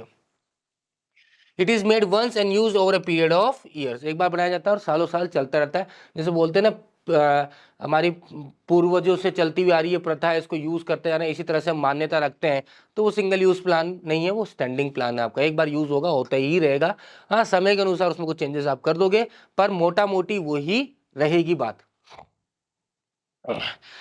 सम revisions and updates are made from time to time, जैसे मैंने आपको बताया कि ऑब्वियसली समय चेंज हो रहा है, परिवर्तन आ रहा है, ठीक है, तो आपको कुछ ना कुछ समय के अनुसार, बिजनेस इन्वायरमेंट के हिसाब से, मॉडर्न सिचुएशन के हिसाब से, जो आज की डिमांड करती है उसके हिसाब से कुछ ना कुछ चेंजेस उसमें करने पड़ते हैं। क्लियर है? नाउ फीचर्स बात करें स्टैंडिंग प्लान का, बहुत सिंपल सा है, recurring plan use for a indefinite period of time, बार बार चेंज नहीं होगा। जैसे स्कूल में 7 बजे पहुंचना है, उसको ये नहीं एक दिन 7 बजे, एक दिन 8 बजे, फिर 8:30 आ जाना, फिर वापस 6:30 आ जाना, वो चीज़ नहीं होती, ठीक है ना, फिक्स है वो। प्लान है स्टेबल इन नेचर, फिक्स है। जैसे मैंने पॉलिसीज वगैरह के एग्जांपल, जैसे पॉलिसी भैया हम उधार में नहीं बेचेंगे, या हमारा 1.5 महीने का उधार का पीरियड रहता है, इससे ज़्यादा हम टाइम नहीं देंगे, ठीक है। प्रोसीजर, काम करने का तरीका, स्टेप, पहले ये किया जाएगा, स्टेप 1 फॉलो किया जाएगा, फिर स्टेप 2, फिर स्टेप 3, ठीक है। जैसे एडमिशन लेने के स्कूल के अंदर, भैया पहले आप अपना डिटेल भरिए, ये डिटेल भरा जाएगा, फिर उसकी पुरानी मार्कशीट देखी जाएगी, कितना परसेंटेज आए, फिर उसका रिटर्न टेस्ट होगा, ये स्टेप बाय स्टेप हो गया, ठीक है। अब रिटर्न टेस्ट कैसा होता है, हार्ड होता है, वो मेथड्स होंगे, ऑब्जेक्टिव टाइप क्वेश्चंस होंगे या सब्जेक्टिव टाइप क्वेश्चंस होंगे, वो मेथड्स हो गए, ठीक है बेटा। रूल्स, रूल्स बहुत क्लियर कर दिए भैया, जैसे ऑफिस में होता है no smoking, no alcohol drinking, तो ये रूल्स होते हैं, ठीक है। आपके घर में कोई रूल्स हैं, वो बेसिकली वही फॉलो किया जाता है, चेंजेस नहीं किए जाते। मेथड, इसको कंप्लीट करने के लिए जो तरीका होता है उसे हम क्या कहते हैं, मेथड कहते हैं। Is it clear? आगे समझ में? चलिए टू द पॉइंट, साफ साफ बात करेंगे। टाइप्स ऑफ प्लान को लेकर बात कर लेते हैं, हमारा ये कंप्लीट हो गया मीनिंग ऑफ प्लान। अब बात करते हैं हम टाइप्स ऑफ प्लान को लेकर। अब टाइप्स ऑफ प्लान जैसे मैंने आपको बताया था कैसे कितने कितने होते हैं। पहले बात करें तो ऑब्जेक्टिव होता है, सेकंड हम बात करते हैं स्ट्रैटेजी होता है, तीसरा हम बात करें पॉलिसीज। तो ऑब्जेक्टिव क्या होता है, बेसिकली ऑब्जेक्टिव का मतलब होता है कि भैया जिसके लिए आप ये सब माथापूरी पाल रहे हो, है ना, भैया माथापूरी क्यों पाल रहे हो, माथापूरी पाल रहे हो गोल को अचीव करने के लिए। तो सबसे पहला है ही क्या, ऑब्जेक्टिव, उसके बिना कोई प्लानिंग नहीं होगी, उसके बिना कोई पॉलिसी नहीं होगी, उसके बिना कोई स्ट्रैटेजी नहीं होगी। तो ये एंड गोल है जिसके लिए सब माथापूरी करी जा रही है। गर्लफ्रेंड से मिलने जाना, नाइट आउट करना, ये ऑब्जेक्टिव है। अब इसके लिए आप स्ट्रैटेजी बनाओगे, इसके लिए आप पॉलिसीज बनाओगे, वो आपके आगे की माथापूरी सारी। स्ट्रैटेजी, कैसे उसको आप अचीव करोगे, ठीक है, आपकी स्ट्रैटेजी क्या रहेगी, ठीक है। जैसे बहुत सारी मूवीज अगर आप देखते हो, स्पाई मूवी जो होती है, या फिर जैसे अपन बात करते हैं बेबी मूवी हो गई जो उसके ऊपर बनी हुई थी, अक्षय कुमार ने बनाई थी, ठीक है। Direct in and out operation रहेगा, हम नेपाल जाएंगे, नेपाल से मारेंगे उसको और फटाफट अंदर वापस, इस तरह से, ठीक है। अगर आप बात करो बहुत सारी वेब सीरीज इस तरह से बनी हुई है, जैसे स्पेशल ऑप्स ऑफिसर्स आपने देखा हो, ठीक है, जिसमें के मैनन है, ठीक है, उसने भी क्या करा, वो डायरेक्टली स्ट्रैटेजीज की, भाई को कैसे मारा जाएगा दुश्मनों को। उरी आपने देखा होगा, तो स्ट्रैटेजी क्या रही है उनकी, वो सब स्ट्रैटेजी काउंट होती है। पॉलिसीज, आपकी पॉलिसी क्या है, वर्किंग एथिक्स क्या, काम करने का तरीका क्या है, ये आपकी इसके अंदर टाइप्स ऑफ प्लान में कवर किया जाएगा। नेक्स्ट है प्रोसीजर, जैसे मैंने आपको बताया ये स्टेप्स होते हैं, ध्यान रखना, कंफ्यूजन मत होना। बेसिकली बच्चे स्टेप्स और सॉरी प्रोसीजर और मेथड के अंदर कंफ्यूज होते हैं, तो इसमें कंफ्यूजन नहीं होना। ये स्टेप है 1 2 3 4, इस तरह से करा जाएगा, स्टेप 1 स्टेप 2 स्टेप 3 स्टेप 4, पर स्टेप 1 को कैसे किया जाएगा वो मेथड होता है। जैसे मैंने एग्जांपल दिया कि आप स्कूल में एडमिशन लेने गए तो बच्चे का टेस्ट होगा, पर टेस्ट किस प्रकार होगा वो मेथड होता है। सब्जेक्टिव होगा, ऑब्जेक्टिव होगा, ठीक है, लेंथी पेपर होगा, शॉर्ट पेपर होगा, 10 नंबर का होगा, टू द पॉइंट होगा, या टर्मिनोलॉजी बेसिस पे होगा, वो मेथड्स है, ठीक है। फिर इसका इंटरव्यू होगा, तो इंटरव्यू में क्या सवाल पूछे जाएंगे, किस तरह से पूछा जाएगा, वो सब क्या होता है, मेथड्स होते हैं। भाई रोटी बनती है इस तरह से बनती है, उसके अलग अलग तरीके से बनाते हैं, वो क्या होता है, मेथड होता है। किस तरह से बनती है, प्रोसीजर। बनाते कैसे हो भाई, ऑब्वियसली बात है ना, आप हमेशा देखिए, मानिए सिंपल सा है आप अपने घर में खाना खाते हैं, ठीक है, वही सेम खाना मान लीजिए आपने दोस्त के घर में भी खा रहे हो, आपकी मम्मी ने मान लीजिए छोले भटूरे बनाई, ठीक है, फिर आप अगले दिन अपने दोस्त के घर, उसकी मम्मी ने छोले भटूरे बनाए थे, दोनों का खाना एक जैसा हो गया, नहीं होगा। क्यों नहीं होगा? क्योंकि क्या चेंज हुआ होगा, कुछ ना कुछ मेथड चेंज हुआ होगा। प्रोसीजर तो वही रहा होगा कि भैया मैदा को उन्होंने किया होगा, वो डो बनाया होगा, ठीक है, थोड़ा उसके ऊपर कपड़ा, गीला कपड़ा देते हैं जिससे वो फूल जाता है, फिर आपने जो छोले उनको उबाले होंगे, फिर आपने कुकर में डाले होंगे, मसाला वसाला डाला होगा, प्रोसीजर वो रहता है। कोई कढ़ाई में करता है, कोई इसमें, ये क्या है, मेथड्स है। क्लियर है? रूल्स, क्या सही और क्या गलत है ऑर्गेनाइजेशन में, बात खत्म, इसके अलावा कोई डिस्कशन नहीं होगा। नेक्स्ट, प्रोग्राम, ये आपका पूरा जो माथापोड़ी करी है आपने भी, जो प्लानिंग करी है, वो सबको कंप्लीट करता है हमारे प्रोग्राम में। अब चलिए एक एक करके पकड़ लेंगे सबको, लास्ट में पकड़ेंगे बजट को। और बजट बहुत इंपॉर्टेंट चीज़ है भैया, इसके बिना काम नहीं चलता। बड़ी बड़ी हाँक लेने से कुछ नहीं होता, जब तक आपके पास क्या देखना होता है, बजट देखना होता है। भैया गाड़ी लेनी है, अच्छा क्या पूछते हैं, बजट क्या है। आपकी शॉप में जाते हो, कोई गिफ्ट आइटम मांगते, मान लीजिए वैलेंटाइन डे आ जाए, मान लीजिए 14 फरवरी को, तो आप अपनी गर्लफ्रेंड के लिए लेने जा रहे हो सामान। अब हर चीज़ की गैलरी में आप घुस गए, फिर आप देखे भैया यार बजट भी तो देखना पड़ेगा, हर चीज़ की गैलरी में जाए या नॉर्मल शॉप में जाए, बात अलग है, डिपेंड बजट्स। क्लियर है। तो ऐसे ऑर्गेनाइजेशन को बजट का भी काफ़ी ध्यान रखना पड़ता है। चलिए जी, अब नेक्स्ट अगर हम बात करेंगे यहाँ पे, तो अब एक एक को पकड़ लेते हैं, ऑब्जेक्टिव, स्ट्रैटेजी, पॉलिसीज, इन सबको पकड़ लेते हैं। चलिए जी, पकड़ लें, कोई टेंशन नहीं है अपने को। चलिए ऑब्जेक्टिव्स की बात करते हैं। ऑब्जेक्टिव्स मैंने आपको बताया था कि भैया कंपनी कि फर्स्ट एंड फॉरमोस्ट चीज क्या होती है, ऑब्जेक्टिव होता है, गोल्स होता है, और उसी के पीछे सारी क्या जाती है, माथाफोड़ी की जाती है। चलिए तो बात कर लेते हैं यहाँ पे ऑब्जेक्टिव को लेके हम। तो नाइदर ये तो सिंगल यूज होते हैं, ना ही स्टैंडिंग प्लान होते हैं, ये ध्यान रखना, ये बहुत इंपॉर्टेंट है, एमसीक्यूज में पूछ लिया जाता है। Which of the following is neither single use nor standing, तो आपको पता होना चाहिए ऑब्जेक्टिव ना तो सिंगल यूज होता है, ना ही स्टैंडिंग प्लान होता है। Clear. Objective are the end toward which the activities are directed. बहुत सिंपल सा है, ये सारी जो माथाफोड़ी हो रही है, प्लानिंग, पॉलिसी, प्रोसीजर सब हो रहा है, ये ऑब्जेक्टिव के चक्कर में ही हो रहा है। समझोगे बात, जो कहना चाहता हूँ, समझ में आया। ठीक है जी, चलिए नेक्स्ट अगर हम बात करते हैं, there should be related to the single activity. Obviously objective से एक सिंगल एक्टिविटी से रिलेट करता है अपना, ऑटोमेटिकली ये चाहिए हमें, ये हासिल करना है at point particular point of time पे, एक ही होता है। ये नहीं होता कि ये भी करना, ये भी करना, ये भी करना, भाई एक टाइम पे एक ही काम किया जाएगा, फिर दूसरे काम पे ध्यान दिया जाएगा। ठीक है। Next, they should be related to the result and not to the activity to be performed. ये जो ऑब्जेक्टिव होता है रिजल्ट बेसिस पे होता है, क्वांटिटी मेजर या क्वालिटी मेजर जो भी होता है, रिजल्ट बेसिस पे होता है कि मुझे नाइट आउट करना है, मुझे गर्लफ्रेंड से मिलने जाना है, मुझे अच्छे नंबर लेके आने हैं, शादी अच्छी करनी है, एनुअल फंक्शन अच्छा होना है। ठीक है, ये एक्टिविटी रिलेटेड होता है, result oriented, sorry result related होता है। ठीक है बेटा। Next, they should be measurable and must be measure in a quantitative terms. ठीक है, जैसे कि आपने बोल दिया भैया इस साल हमें 20% सेल इंक्रीज करना है, 10% मार्केट शेयर इंक्रीज करना है, तो ये क्या होना चाहिए, क्वांटिटी टर्म में आसानी होती है, तो क्वालिटी को आप ज़्यादा कंपैरिजन में नहीं कर पाते कि क्वालिटी कितनी अच्छी हुई, क्या हुई है, पर क्वांटिटी वाइज आप काफ़ी अच्छा कर सकते हो। हमारा इस बार 20% जो सेल है इंक्रीज होना चाहिए, या हमारा मार्केट शेयर 10% इंक्रीज होना चाहिए, या इस बार हम जो है प्रोडक्शन 10% इंक्रीज करेंगे, तो ये आपकी कौन से क्वांटिटेटिव टर्म में होने चाहिए और मेजरेबल होने चाहिए। ऑब्वियसली बात है, पहली बात तो मेजर ही नहीं करोगे पता कैसे चलेगा। They must have a time limit to achieve of the और achievement of the objective. Obviously बात है, टाइम लिमिट होना बहुत जरूरी है। अगर टाइम लिमिट ही नहीं है ना, कर लेंगे, कब करना है, कर लेंगे यार जब अच्छा होगा, कर लेंगे कर लेंगे कर लेंगे कर लेंगे कर लेंगे कर लेंगे कर लेंगे कर लिया, फिर हो गया, बैठे रहो। ठीक है, बच्चे की शादी करनी है, कब करनी है, कर लेंगे, बूढ़ा हो गया बच्चा, क्या करोगे, शादी हो गई, उम्र खत्म, चलो बैठे रहो। ठीक है, इस तरह से एग्जाम की पढ़ाई कर लेंगे, आज कल से करेंगे, कल से करेंगे, कल से करेंगे, कल से करेंगे, एग्जाम आ गए माथे पे, अब कुछ ना होगा, जो होगा देखा जाएगा। सो दैट्स वाई क्या होना है, टाइम लिमिट होना चाहिए, कितने टाइम में अचीव कर लेना है हमें। दे मस्ट बी अचीवेबल और फिजिबल, भाई जो भी ऑब्जेक्टिव है वो अचीवेबल होना चाहिए। पहली बात तो अचीवेबल होना चाहिए कि भाई इस चीज को आप हासिल कर सकते हो कि ये ऑब्जेक्टिव जो आपने सोचा है। ठीक है, अगर मान लीजिए आपने ऐसा कुछ सोच लिया जो अचीव हो ही नहीं सकता, भूल जाओ, ठीक है, मतलब पॉसिबल ही नहीं है, तो उसके लिए आप ऑब्जेक्टिव, उसके लिए माथाफोड़ी करने की कोई चीज जरूरत नहीं है। दूसरा, फिजिबल होना बहुत जरूरी है।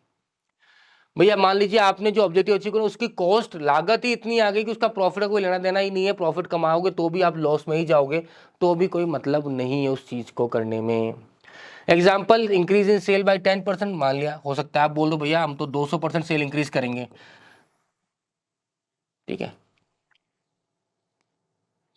सब बोलो कर सकते, क्यों नहीं कर सकते, कर सकते हैं, पर उतना बजट ही नहीं तुम्हारे पास। भाई मार्केटिंग करोगे, एडवर्टाइजिंग करोगे, धमाके करोगे, है ना, पेनिट्रेशन करोगे मार्केट के अंदर, भैया लो प्रोडक्ट को एकदम उतार दोगे मार्केट के अंदर, पर उतना पैसा भी तो होना चाहिए, पर उतना पैसा नहीं है, पर हमने सोच लिया वो करना। गाड़ी लेने गए भैया, ऑडी लेंगे, पैसा कितना है भैया, 7 लाख की हमारा बजट है, तो ऑडी कहाँ से लोगे भैया, कहाँ से लोगे, किस्त कौन भरेगा उसका, उसको पेट्रोल कौन डलवाएगा बाद में, गाड़ी एक्सीडेंट हो गया उसको पता ना, लेड लाइट वगैरह वो कुछ फटफट आ गया तो सिस्टम कितना महंगा पड़ता है वो, तो वो चीज़ों को देखना बहुत ज़रूरी है। ठीक है, चलिए जी, फीचर्स की अगर हम बात करते हैं, क्या करना है, डिटरमाइन व्हाट टू डू, सबसे इंपॉर्टेंट करना क्या है, what to do, the result of planning, next, all activities guided towards this, तो जो भी एक्टिविटी होती है, जो भी प्लानिंग होती है, जो भी हमारी पॉलिसी स्ट्रेटेजी, सब किसके लिए होती है बेटा? ऑब्जेक्टिव को हासिल करने के लिए होती है। टू द पॉइंट याद रखना है आपको, एग्जाम में लिखो, काम खत्म, कोई टेंशन लेने की जरूरत नहीं है आपको ज्यादा। They serve as a guide for overall business planning, obviously बात है भैया, ऑब्जेक्टिव के बेसिस पे ही तो आप डिसाइड करो कि मुझे करना क्या है, मेरा ऑब्जेक्टिव ये है, तो अब जो भी काम किया जाएगा उस ऑब्जेक्टिव को अचीव करने के लिए किया जाएगा, उस ऑब्जेक्टिव के और या मतलब बोलते हैं डायरेक्टेड होगा, जो भी काम आप करोगे वो डायरेक्शन किस तरफ होगा? उस ऑब्जेक्टिव को हासिल करने के लिए ही होगा। They define the future situation that the organisation strives to realise, भैया हम ये चाहते हैं कि 10% सेल इंक्रीज करें, या हमारा जो मार्केट शेयर है अब हम ब्रांचेस दूसरे शहर में भी खोलना चाहते हैं। फ्यूचर होता है कि आने वाले टाइम में आप कहाँ देख रहे हो ऑर्गेनाइजेशन को, आने वाले टाइम में आप अपने करियर को कहाँ देख रहे हो, ये सब क्या होता है? फ्यूचर होता है। ठीक है, इसी के बेस पे आप आगे बढ़ते हो। Next, they are usually set up by the top level management, obviously बात है, ऑब्जेक्टिव कौन सेट करेगा बेटा? टॉप लेवल मैनेजमेंट ही सेट करेगा। ठीक है भाई, सबके ऑब्जेक्टिव्स होते हैं, ऐसा नहीं है कि भैया लोअर लेवल या मिडिल लेवल ऑब्जेक्टिव सेट नहीं करते, पर वो अपने खुद के डिपार्टमेंट वाइज या वर्क को कंप्लीट करने के लिए करते हैं। ठीक है, पर जो मेन ऑब्जेक्टिव होता है, ऑर्गेनाइजेशन किस तरह मूव करेगी, उसका आगे फ्यूचर क्या रहेगा, उसकी गोल्स क्या रहेंगे, वो किस तरफ अपने आप को देखना चाहते हैं, वो कौन डिसाइड करता है? टॉप लेवल मैनेजमेंट डिसाइड करता है ऑर्गेनाइजेशन पॉइंट ऑफ व्यू में। तो ये आपका ऑब्जेक्टिव कंप्लीट होता है। नेक्स्ट अगर हम बात करेंगे तो पॉलिसीज को लेके बात करेंगे, पॉलिसीज हमसे क्या कहना चाहता है भैया, चलिए हम पॉलिसीज को लेके बात कर लेते हैं। तो पॉलिसीज हमसे क्या कहना चाहता है? स्टैंडिंग प्लान है, ऑब्वियसली पॉलिसी क्या बेटा? हमारी स्टैंडिंग प्लान है। ध्यान से सुन लेना, ये चीजें इंपॉर्टेंट है, मैं इसलिए पॉइंट टू पॉइंट लिखवा के लाया हूं आप लोग के लिए कि ये चीज आपको क्लियर होनी चाहिए। पॉलिसी क्या? स्टैंडिंग प्लान है, बार बार चेंज नहीं होगा। ठीक है, जो बन गया बन गया, काम खत्म। It is general response to a particular problems और ए सिचुएशन, अगर ऐसी कोई चीज नौबत आती है तो आपका डिसीजन क्या होगा? वो फिक्स है, उसमें कोई चेंजेस नहीं होंगे। That are policies. Clear? Policies are met at every level because the managers at every level need to decide or predetermine the way of handling the situation, and policies act as a guide to make the decision in the unexpected situation. ये हर level के लिए होता है। ठीक है, top level का खुद का पॉलिसी होगा, मिडिल लेवल की खुद की पॉलिसीज होगी, लोअर लेवल की खुद की पॉलिसीज होगी। जैसे एग्जांपल बात करते हैं स्कूल को लेकर, स्कूल में बोलिए भाई 60% से नीचे जो भी बच्चा होगा उसका एडमिशन हमारे स्कूल के अंदर नहीं होगा, ये हमारी पॉलिसी है, बात खत्म। 60 या 60 से ऊपर होगा तो ही हम उसकी एडमिशन हमारे स्कूल के अंदर लेंगे, वरना एडमिशन नहीं लेंगे। तो कोई अब बंदा आया, मान लीजिए भैया हमें एडमिशन करना है, हाँ कराइए, बोले कितना? 58%। सर नहीं हो सकता। अरे कुछ ले दे के कर लो यार, देखो सर पॉलिसी ये बहुत क्लियर करे, 58% हो नहीं सकता, 60% से नीचे बच्चे हमारे स्कूल में अलाउड ही नहीं है, बात खत्म। किसी ऑर्गेनाइजेशन का भैया हम उधार में नहीं बेचते, बात खत्म। तो अब उसके पास कोई ऑप्शन नहीं है, सामने वाला बोलेगा भैया उधार में, भैया हमारे पास पॉलिसी ही नहीं है। हमारी पॉलिसी है कि भैया हम नहीं नहीं बेचेंगे उधार में। ठीक है, ऐसे बहुत जो स्विस बैंक है, ठीक है, बोलते हैं ना स्विस बैंक की एक पॉलिसी है कि भैया कितनी ही बड़ी मुसीबत आ जाए, कितना ही कुछ हो जाए, उसके बैंक होल्डर्स जो होते हैं, जो उसके अकाउंट होल्डर, उनका कोई भी डिटेल बाहर नहीं दिया जाएगा, कुछ भी कर लो चाहे, वो क्या है? पॉलिसी से। क्लियर? एग्जाम्पल, स्कूल में भी policy issuing admission forms only to student who secured more than 60%, no credit sales policy etcetera, ये मैं आपको समझा ही चुका हूं, बात खत्म। फीचर्स ऑफ पॉलिसी अगर हम बात करते हैं तो बेस्ड ऑन ऑब्जेक्टिव, ऑब्वियसली आपका ऑब्जेक्टिव क्या अचीव करना है उसी के हिसाब से आपकी पॉलिसीज बनाई जाती है। The organisation customise way of handling the problems, तो ऑर्गेनाइजेशन क्या करता है? कस्टमाइज करता है एक पर्टिकुलर सिचुएशन को, यार इस तरह की सिचुएशन बार बार आएगी, काम करो, ये फॉलो करो, बात खत्म। अब प्रॉब्लम आए तो सॉल्व, सोल्यूशन आपको पता ही क्या करना है। ठीक है भाई, हर कोई आता है वो ये पूछता है, सर हमारे तो यहाँ पे अरे 10 दिन का क्रेडिट, तो हर कोई होता है 10 दिन का, बाहर लगा दे बोर्ड भाई साहब, नो क्रेडिट अलाउड, बात खत्म। अगली बार बात ही समझ में आ जाएगी लोगों को। ठीक है ना? Guides manager to implement the strategy, obviously आपकी पॉलिसी अगर डिसाइडेड है तो स्ट्रैटेजी इंप्लाई करने में ज्यादा आसानी होती है। Policy define the broad parameters within which the द मैनेजर में फंक्शन, कि ये पॉलिसीज है, इसके इफ एंड बट अलाउड ही नहीं है, तो ऑब्वियसली उसी ड्यूरेशन, वो जो गैप है, वो जो पैरामीटर बना हुआ है कि भैया ये से लेके यहाँ तक आप अलाउड हो करना, ये आप नहीं कर सकते, ये भी आप नहीं कर सकते, बात खत्म। वो इसी के अंदर काम करेगा, मतलब उसी दायरे में, उसी पावर लिमिट अथॉरिटी में ही काम कर सकता है, उसके अलावा बोलते ना ये मेरी अथॉरिटी के अंदर नहीं आता, क्योंकि पॉलिसी इस तरह से फ्रेम कर दी गई है। क्लियर? नेक्स्ट अगर हम बात करेंगे स्ट्रैटेजी को लेकर, तो स्ट्रैटेजी भैया क्या है, कॉम्पिटिटर को कैसे हराना। जैसे मैंने आपको एग्जांपल दिया, उरी का एग्जांपल दिया, बेबी मूवी का एग्जांपल दिया, ठीक है, स्पेशल ऑफिसर का एग्जांपल दिया, मैंने बाहुबली का एग्जांपल दे दिया। तो स्ट्रैटेजी होती है बेटा, बहुत इजी है, टू द समझने वाली बात। थोड़ा सा रीड आपके लिए मैं करता हूँ फटाफट से। ध्यान रखना, ना ही तो सिंगल यूज है, ना ही स्टैंडिंग प्लान है, डिपेंडिंग ऑन सिचुएशन सर्कमस्टांसेस के वेरिएशन होता रहता है स्ट्रेटेजीज, इसलिए तो ना ही सिंगल यूज है, ना ही स्टैंडिंग प्लान है। It is a comprehensive plan to achieve the organisational objective. ये कॉम्प्रिहेंसिव प्लान होता है, हम कैसे करेंगे, सामने वाले को मात कैसे दिया जाएगा। नेक्स्ट डायमेंशन की बात करूं तो लॉन्ग टर्म ऑब्जेक्टिव डिटरमाइन करता है हमारा स्ट्रैटेजी, ठीक है। Adopting a particular course of action, कैसे किया जाएगा उस काम को, ठीक है, कि किस तरह से हम अपनी गोल्स को ज्यादा आसानी तरीके से अचीव कर सकते हैं।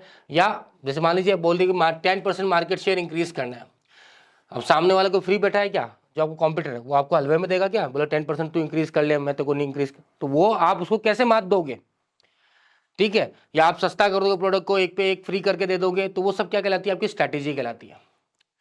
Allocating resources for achieving the objective, उस ऑब्जेक्टिव को अचीव करने के लिए वो स्ट्रैटेजी क्या करता है, आपको वो रिसोर्सेज प्रोवाइड करता है कि ये रिसोर्सेज उनको प्रोवाइड करेंगे तो हम अपना गोल अचीव इजिली कर सकते हैं, ठीक है। Next, common decision in strategies are introduced a new product और नॉन। नॉर्मली स्ट्रैटेजी एग्जांपल दिया कि भैया हमें एक नया प्रोडक्ट लॉन्च करना चाहिए, नहीं करना चाहिए, ये भी किसका पार्ट है, स्ट्रैटेजी का ही पार्ट है।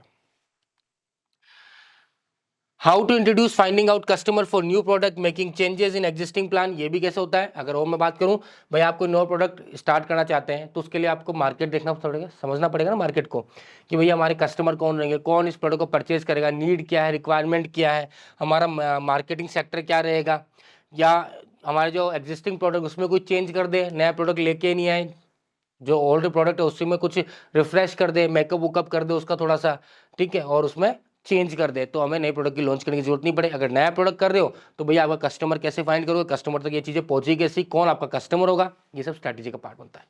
All the strategy decisions are influenced by the business environment. Obvious सी बात है, आप जो भी स्ट्रैटेजी लोगे ऑब्वियसली आपके जो बिजनेस इन्वायरमेंट है, टेक्नोलॉजिकल हो गया, लो हो गया, ठीक है, आपका पॉलिटिकल हो गया, आपका इकोनॉमिक हो गया, सोशल हो गया, इन सबको ध्यान में रखते हुए आपकी स्ट्रैटेजी डिसाइड की जाती है। जैसे एग्जांपल है choice of advertising media, sales promotion technique, channels of distribution, ये सब किसका पार्ट है बेटा, स्ट्रैटेजी का पार्ट है।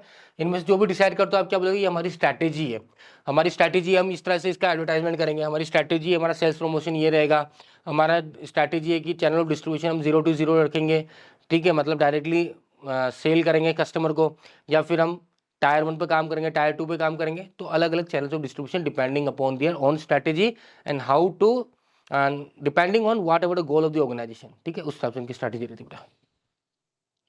भाई सिंपल सा है यार, एग्जाम्पल देखा है ना आपने, अगर इसको बहुत सिंपल तरीके से देखना चाहते हो, शादी तो सबने अटेंड करी है घर में, और आपकी सिस्टर की शादी हो, तो एक स्ट्रैटेजी बनती है कि जिया जी जो होंगे उनके जूते कैसे चुराने हैं हमें, है ना, भैया उनके जूते कैसे चुराने, क्योंकि उनके भाई लोग भी होंगे जो बड़ा सोच के भैया उनके जूते चुर गए, तो जूते चुराई के फिर वो जो रस्म होती है उसके लिए लड़की वाले भी प्लानिंग करते हैं और लड़के वाले भी प्लानिंग करते हैं, तो वो क्या है, स्ट्रैटेजी है कि हम कैसे बचाएंगे और कैसे इनसे छीन लेंगे।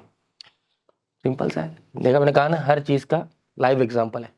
चलिए जी, नेक्स्ट अगर हम बात करते हैं यहाँ पे फीचर्स ऑफ स्ट्रैटेजी को लेकर, it is a blueprint of the business and provide an outline of the business. Simple सा पॉइंट है, कोई ज्यादा माथापड़ी की जरूरत नहीं है। It is influenced by the business environment, ये हम पढ़ चुके हैं। Next, it directs the future decision making and the scope in the long run. आपका स्ट्रैटेजी क्या है उस हिसाब से आप काम करोगे, आपकी डिसीजन मेकिंग भी उस हिसाब से होगी। नेक्स्ट अगर हम बात करते हैं मेजर डिसीजन जो इंक्लूड किया जाता है बेटा, कि बिजनेस को वो सेम कंटिन्यू करना है प्रोडक्ट के अंदर, या नए बिजनेस के अंदर हमें एंटर कर देना चाहिए नए प्रोडक्ट के साथ, न्यू लाइंस ऑफ एक्टिविटी को इंक्लूड करना चाहिए, या फिर हमें डोमिनेंट पोजीशन एक्वायर करनी चाहिए सेम बिजनेस के अंदर। तो ये सब चीजें जो होती है इस पे क्या होता है, स्ट्रैटेजी डिसाइड की जाती है। चलिए बात खत्म यहाँ पे। अब स्ट्रैटेजी कंप्लीट हो गई तो बचा हमारा प्रोसीजर। तो प्रोसीजर भैया हमसे क्या कहना चाहते हैं इस बारे में थोड़ी चर्चा कर लेते हैं हम। वही जैसे मैंने आपको बताया स्टेप होता है बेसिकली, ठीक है, और मेथड उस स्टेप को काम करने का तरीका। तो पहली बात तो ये कौन सा प्लान है बेटा, स्टैंडिंग प्लान है, बार बार माथाफोड़ी नहीं करनी कि इस तरह से काम किया जाएगा, स्टेप 1 स्टेप 2 स्टेप 3, ठीक है, चाय बनाने के लिए पहले पतीला चढ़ेगा तो चढ़ेगा ही, ऐसे नहीं कि भैया कुछ भी हाथ में लेके चढ़ा दो गैस पे, है ना। और वो फिक्स है, पहले पानी डालेंगे या दूध में मिला हुआ पानी डाल देंगे, फिर चाय पत्ती डालेंगे। अब ऐसा तो है नहीं कि आप चीनी डाल दिया, आपने वो मसाला डाल दिया, पूरा उकाल लिया, उसके बाद चाय पत्ती डाल, को मतलब ही नहीं है, रंग ही नहीं आएगा चाय का। ठीक है, सो ये हो गया हमारा standing plan. The procedure and necessary action planned out in the advance to deal with the future circumstances. The precise way that an activity must be completed in describe by the method. तो यहाँ पे मैंने आपके लिए clear करवा दिया। वो step तो हो गया कि स्टेप 1 ये करना है, स्टेप 2 ये करना है, स्टेप 3 ये करना है, स्टेप 4 करना है। अब वो स्टेप 1 कैसे करना है, वो क्या कहलाता है, मेथड कहलाता है। ठीक है, काफी अच्छी तरह डिस्कस कर चुके अपन इसको। Procedure made for common for all the department to coordinate their activity. तो प्रोसीजर सबका कॉमन रहता है, इसलिए वजह से कोऑर्डिनेशन बना रहेगा। अगर ये अलग प्रोसीजर अप्लाई कर रहा है, ये अलग कर रहा है, ये अलग कर रहा है, ये कर रहा है, तो फिर सबका क्या होगा, कोऑर्डिनेशन कभी बैठेगा ही नहीं। Example, the procedure for admission to a particular schools can be, क्या हो सकता है भैया, पहले आप फाइल फॉर एप्लीकेशन डालिए, फिर accept the file form, filled form, put them in a file, ask for other certificates to verify the scores और मार्क्स ऑफ स्टूडेंट, जैसे मैंने आपको बताया अभी आपको, put those document in the file, give the file to the admission charge. ये procedure हो गया, इस तरह से काम करना है। अब कैसे कैसे किया जाएगा, वो क्या होता है, मेथड होता है। नेक्स्ट अगर बात करें फीचर्स को लेके, तो फीचर पहला आता है sequence of step to carry on the different activity. Steps की बात हो रही है यहाँ पे basically, are mostly in chronological order. पहला ये, फिर दूसरा ये, फिर तीसरा ये, फिर चौथा ये, फिर पांचवा ये किया जाएगा। Generally meant for Insiders only, obviously बात है, और विद इन द ऑर्गेनाइजेशन होता है, आउटसाइडर को बताने की कोई रिक्वायरमेंट होती नहीं है। द सीक्वेंस ऑफ स्टेप और action to be taken to enforce a policy attain a predetermined objective. जो पॉलिसीज है उसको प्रॉपरली इंप्लीमेंट करने के लिए हम क्या करते हैं, प्रोसीजर का यूज करते हैं। तो प्रोसीजर हो गया। अब अगला जो रहेगा हमारा मेथड्स, प्रोग्राम, रूल्स और बजट, ये 4 बचे, उसके बाद हमारा चैप्टर कवर वन शॉट का कंप्लीट हो जाएगा। ठीक है, चलिए फटाफट कर लेते हैं, मेथड्स को कवर कर लेते हैं। वही सिंपल सी बात है, कुछ अलग नहीं है मेथड्स के अंदर। ऑब्वियसली पहले तो क्या बोल रही है, स्टैंडिंग प्लान है, तो प्रोसीजर और मेथड क्या हो गया बेटा, आपका स्टैंडिंग प्लान हो गया, ये ध्यान रखना। It can be defined as a formulized systematic way of doing the routine और रिपीटेटिव जॉब। जो स्टेप 1 है, उस स्टेप 1 को कैसे किया जाएगा, वो क्या कहलाता है, मेथड कहलाता है। जैसे मैंने आपको एग्जांपल दिया था। ठीक है, टेस्ट होगा, पर टेस्ट कैसे होगा, वो मेथड है। ऑनलाइन, ऑफलाइन, सब्जेक्टिव, ऑब्जेक्टिव, दोनों का mixture, this are methods. The manager decide in advance the company way of doing the job so that there is no doubt in the mind of employees and leads to the uniformity of action. तो procedure हो गया, step 1 करना ये है, कैसे करना है वो मेथड हो गया, और ये पहले ही प्री डिटरमाइंड होता है। प्रोसीजर भी पहले ही प्री डिटरमाइंड होता है, मेथड भी पहले ही प्री डिटरमाइंड होता है, जिससे एम्प्लॉयज के दिमाग में कोई कंफ्यूजन ना रहे और काम झट से हो जाए, माथापोड़ी नहीं हो। ठीक है, this help in applying the techniques of standardisation and simplification, जो हमने पढ़ा था। कहाँ पढ़ा था भैया, बताइए जरा आप लोग। ठीक है, स्टैंडर्डाइजेशन सिंप्लीफिकेशन कहाँ पढ़ा था हमने, फेयोल के पढ़ा था, टेलर के पढ़ा था, चैप्टर 2 में पढ़ा था क्या? चलिए, तो आप ये बताइएगा कमेंट करके जरूर। चलिए जी, next, method deals with the task comprising one step of a procedure and specify how this step must be perform. देख लीजिए, मैंने बताया ना। तो मेथड डील क्या करता है, with task comprising one step of a procedure, वो एक स्टेप प्रोसीजर का कैसे किया जाएगा, वो मेथड होता है। Next example, valuation of stock और मेथड्स ऑफ डेप्रिसिएशन। भाई दो तरीके है ना, मेथड वैल्यूएशन ऑफ स्टॉक का, क्लोजिंग तो कैसे वैल्यू किया जाएगा, और डेप्रिसिएशन क्या है ना तरीके, एसएलएम है, डब्ल्यूडी है, एनयूटी है, तो कौन से यूज करेंगे, वो मेथड होता है। क्लियर है। फीचर्स की अगर हम बात करते हैं, तो यहाँ पे the standardised way in the task must be perform fix है, तो भैया ऑब्वियसली जब काम करने का तरीका फिक्स है, तो ऑब्वियसली आपका सिंप्लीफिकेशन लेके आएगा, स्टैंडर्डाइजेशन लेके आएगा, एक ही तरह से काम हो रहा है बार बार, उसमें कोई चेंजेस नहीं हो रहा, उसमें कोई डाइवर्सिफिकेशन नहीं आ रहा, तो आपको ज़्यादा माथाफोड़ी भी नहीं होगी, भैया काम इस तरह से करना है, बात खत्म, और काम इजी वे में हो जाएगा आपका। Next, selection of proper method save time, money, efforts and increase the efficiency, जो हमारे कौन भैया कहते थे, साइंटिफिक प्रिंसिपल मैनेजमेंट कहते थे ना, क्या कहते थे कि there is a one best way of doing the work, और कोई भी तरीका हो साइंटिफिकली अप्लाई करना चाहिए, जिससे आपका टाइम, पैसा और एफिशिएंसी इंक्रीज हो जाएगी। टाइम पैसा तो बचेगा, एफिशिएंसी और मिलेगी आपको। Methods vary from task to task, obvious सी बात है, जिस तरह का टास्क आप किस तरह का टास्क कर रहे हो, उस पर डिपेंड करता है कि आप कौन से मेथड्स का यूज करोगे, depending on situations, circumstances and obviously हर किसी का स्टाइल ऑफ वर्किंग अलग होता है थोड़ा सा, तो methods vary from task to task. अब हम बात करेंगे प्रोग्राम्स को लेके, बजट को लेके। तो चलिए पहले हम बात करते हैं बजट को लेके, फिर बात कर लेंगे हम अपने प्रोग्राम को लेकर।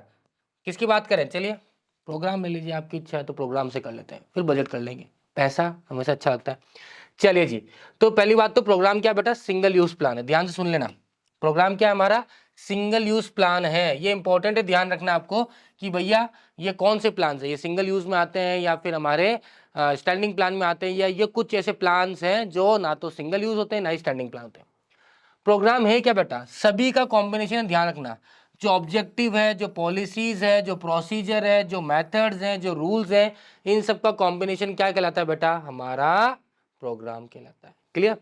The programmes are design to encourage organise work within the organisation. ठीक है, सिंपल सा है। प्रोग्राम क्या डिजाइन टू इनकरेज करता है organise work within the organisation. भैया इस तरह से हम पूरा काम करेंगे, और सब कुछ जब क्लियर हो जाता है कि भैया हमारे रूल्स ये रहेंगे, हमारे प्रोसीजर ये रहेगा, हमारा मेथड ये रहेगा, तो किसी बंदे को कोई तकलीफ नहीं होती। क्या होता है भाई, आप कहीं गए नए, हमारे घर के रूल ये है, अच्छा चलो ठीक है, फिर भैया इस काम को ऐसे करा जाता है, इस काम को ऐसे। जब नए घर में शिफ्ट होता है ना, तो उनके रूल्स एंड प्रोसेस को समझना थोड़ा मुश्किल होता है, कुछ दिन लग जाते हैं वैसे ऑर्गेनाइजेशन में। तो अगर वो पहले ही क्लियर कट होते तो बड़े आसानी से आप क्या कर सकते हो, अपने आप को स्टेबलाइज कर सकते हो वहां पे। Programmes provide connection between the goals, practice and policy. तो कनेक्शन के रूप में काम कर रहा है भैया हमारा। Primary programme is created at the highest level. Total भैया ये अपना हाईएस्ट लेवल पर काम चल रहा है कि इस तरह से पूरा काम किया जाएगा। Next, several tiers of supportive programs are created to help the primary program run smoothly। तो भैया ये प्राइमरी जो मेन प्रोग्राम है, इसके लिए बहुत छोटे छोटे प्रोग्राम्स डेवलप किए जाते हैं जो इस प्राइमरी प्रोग्राम को सपोर्ट करते हैं और मेन प्रोग्राम को अचीव करने में, प्राइमरी प्रोग्राम को अचीव करने में हेल्प करते हैं। जैसे हम प्लानिंग के स्टेप्स में पढ़ते हैं ना, तो एक छोटे छोटे प्लान्स बनाए जाते हैं, सपोर्टिव प्लान्स बनाए जाते हैं जो मेन प्लान को अचीव करने में हेल्प करता है। एग्जाम्पल, बिल्डिंग अ शॉपिंग सेंटर और क्रिएटिंग ए न्यू प्रोडक्ट। तो ये तो अगर हमारा क्या प्रोग्राम है, पर कैसे किया जाएगा, उसके छोटे छोटे plans and policies, procedure, methods, वो सब क्या होता है, उसके पार्ट होते हैं। क्लियर? नेक्स्ट, अगर फीचर्स की बात करें, बड़ा सिंपल है। Detail statement about the project होता है, सब कुछ लिखा हुआ होता है, कैसे करना है, बात खत्म। कॉम्बिनेशन किसका है भैया? ऑब्जेक्टिव्स का है, पॉलिसी का है, प्रोसीजर का है, रूल्स का है। प्रिपेयर फॉर वेरियस एक्टिविटीज, बड़ा सिंपल है, टू द पॉइंट बात करेंगे। Ensure systematic working in the organisation, क्योंकि सबको अपना काम पता है, सबको अपना ओहदा पता है, सबको अपनी अथॉरिटी पता है, सबको अपना सुपीरियर सबऑर्डिनेशन रूल्स पता है, उसी तरह से काम किया जाएगा। पॉलिसीज क्लियर है, तो आपका काम करने का तरीका भी सिस्टमैटिक होगा। Include all the entire gametes of the activities, सभी चीजों को इंक्लूड किया जाता है, इसमें किसी को छोड़ते नहीं अकेला हम। The minute details are worked out, the procedure, rules and the budget within the broad policy framework. तो हर एक चीज की छोटी छोटी डिटेल्स के अंदर लिखी हुई जाती है, कैसे काम किया जाएगा, किस तरह से किया जाएगा, बजट कितना है, इस प्रोजेक्ट या इस पर्टिकुलर वर्क के लिए कितना पैसा अलोकेटेड है, हर चीज लिखी जाती है, तो कोई कंफ्यूजन रहने की चाहे गुंजाइश नहीं रहती। क्लियर? नेक्स्ट अगर हम बात करेंगे तो यहाँ पे अब रूल्स बच गए शायद हमारे, तो रूल्स को भी पकड़ लेते, कोई बड़ी बात नहीं है। रूल्स शायद हो गए थे अपने, हो गए, ठीक है। तो रूल्स हो गए तो फिर हम रूल्स को बोल देंगे भैया। रूल्स नहीं हुए, चलिए पढ़ लेते हैं, कोई बात नहीं। रूल्स बेसिकली है क्या क्या क्या करना है और क्या नहीं कर सकते, बात खत्म। रूल्स आर स्पेशल एक्शंस और non action of the employees, there is no description allowed in the rules. कोई चेंजेस नहीं, किसी के लिए अलग से कुछ भी नहीं किया जाएगा। मतलब बेसिकली ये क्या है, ये स्टैंडिंग प्लान है और कोई चेंजेस नहीं होंगे इसके अंदर, ठीक है। ये जो है वो एज इट इज रहेगा, चाहे तुम कितने ही बड़े आदमी हो, कितने ही छोटे आदमी हो, और में कोई फर्क नहीं पड़ता, किस ओहदे में तुम काटते हो, उसके लिए भी कोई रूल चेंज नहीं किए जाएंगे, ठीक है। If the rules are not followed then strict actions can be taken against the employees. Obviously अगर आप फॉलो नहीं करोगे तो आपके खिलाफ अलग से एक्शन लिया जाएगा, अलग से पिटाई और होगी। पिटाई तो क्यों होगी, ऑर्गेनाइजेशन ने बोलेंगे भैया आपको वार्निंग दे देंगे, वार्निंग देंगे, फिर आप फिर भी नहीं मानोगे तो फिर आपको बोलेंगे ठीक है आप अपने घर जाइए, आराम से काम कीजिए, सो जाइए। मतलब rules are created to create a discipline environment in the organisation. Obviously सब अगर एक तरह से फॉलो करेंगे तो डिसिप्लिन रहेगा ऑर्गेनाइजेशन के अंदर, नहीं तो फिर हर कोई अपनी इच्छा से काम करेगा, हर कोई अपने हिसाब से काम करेगा, सिस्टमेटिक वर्किंग होगी नहीं, ऑर्गेनाइजेशन अदर झूल में अटक जाएगी। Rules generally guide the general behaviour of the employees and employees can not changes to them. कोई चेंजेस नहीं कर सकते इसमें अपने अनुसार, जो ऑर्गेनाइजेशन के रूल्स आपको वही फॉलो करने पड़ेंगे, ठीक है। No smoking, no leave without approval, ये सब क्या है बेटा, हमारे कहीं ना कहीं रूल्स का ही पार्ट है जो आपके स्कूल्स के अंदर देखने को मिलता है। जिस स्कूल में होता है ना, mobile phones are not allowed to be carried by the students, बात क्लियर है। ठीक है, रूल्स है कि भैया आप एग्जाम के अंदर वो इलेक्ट्रॉनिक कैलकुलेटर जो होता है वो उसका यूज़ नहीं कर सकते, साइंटिफिक कैलकुलेटर का यूज़ नहीं कर सकते, या इलेक्ट्रॉनिक वॉचेस जिसमें कैलकुलेटर उनका यूज़ नहीं कर सकते। बहुत क्लियर रूल्स हैं। ठीक है, फीचर्स अगर बात करें रूल्स को लेकर हम, तो बेसिकली कोड ऑफ कंडक्ट और general instruction of any organisation, कैसे काम किया जाएगा, कैसे आपको बिहेव करना है, सब कुछ इसमें क्लियरली डिफाइंड होता है। स्पेसिफिक डोज एंड डोंट्स, क्या कर सकते हो और क्या नहीं कर सकते हो, बहुत सिंपल सी बात है।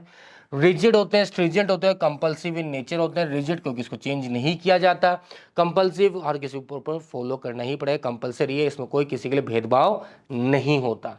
Next, usually the simplest type of plan है, क्योंकि बहुत क्लियर कट होता है, ये करना है और ये नहीं करना, बात खत्म। ठीक है, चलिए, तो रूल्स हो गया। अब लास्ट हमारा बचा भैया कौन सा, हमारा बच गया बजट। चलिए बजट को भी सल्टा देते हैं और इस चैप्टर की समाप्ति की घोषणा कर देते हैं। तो सिंगल यूज प्लान,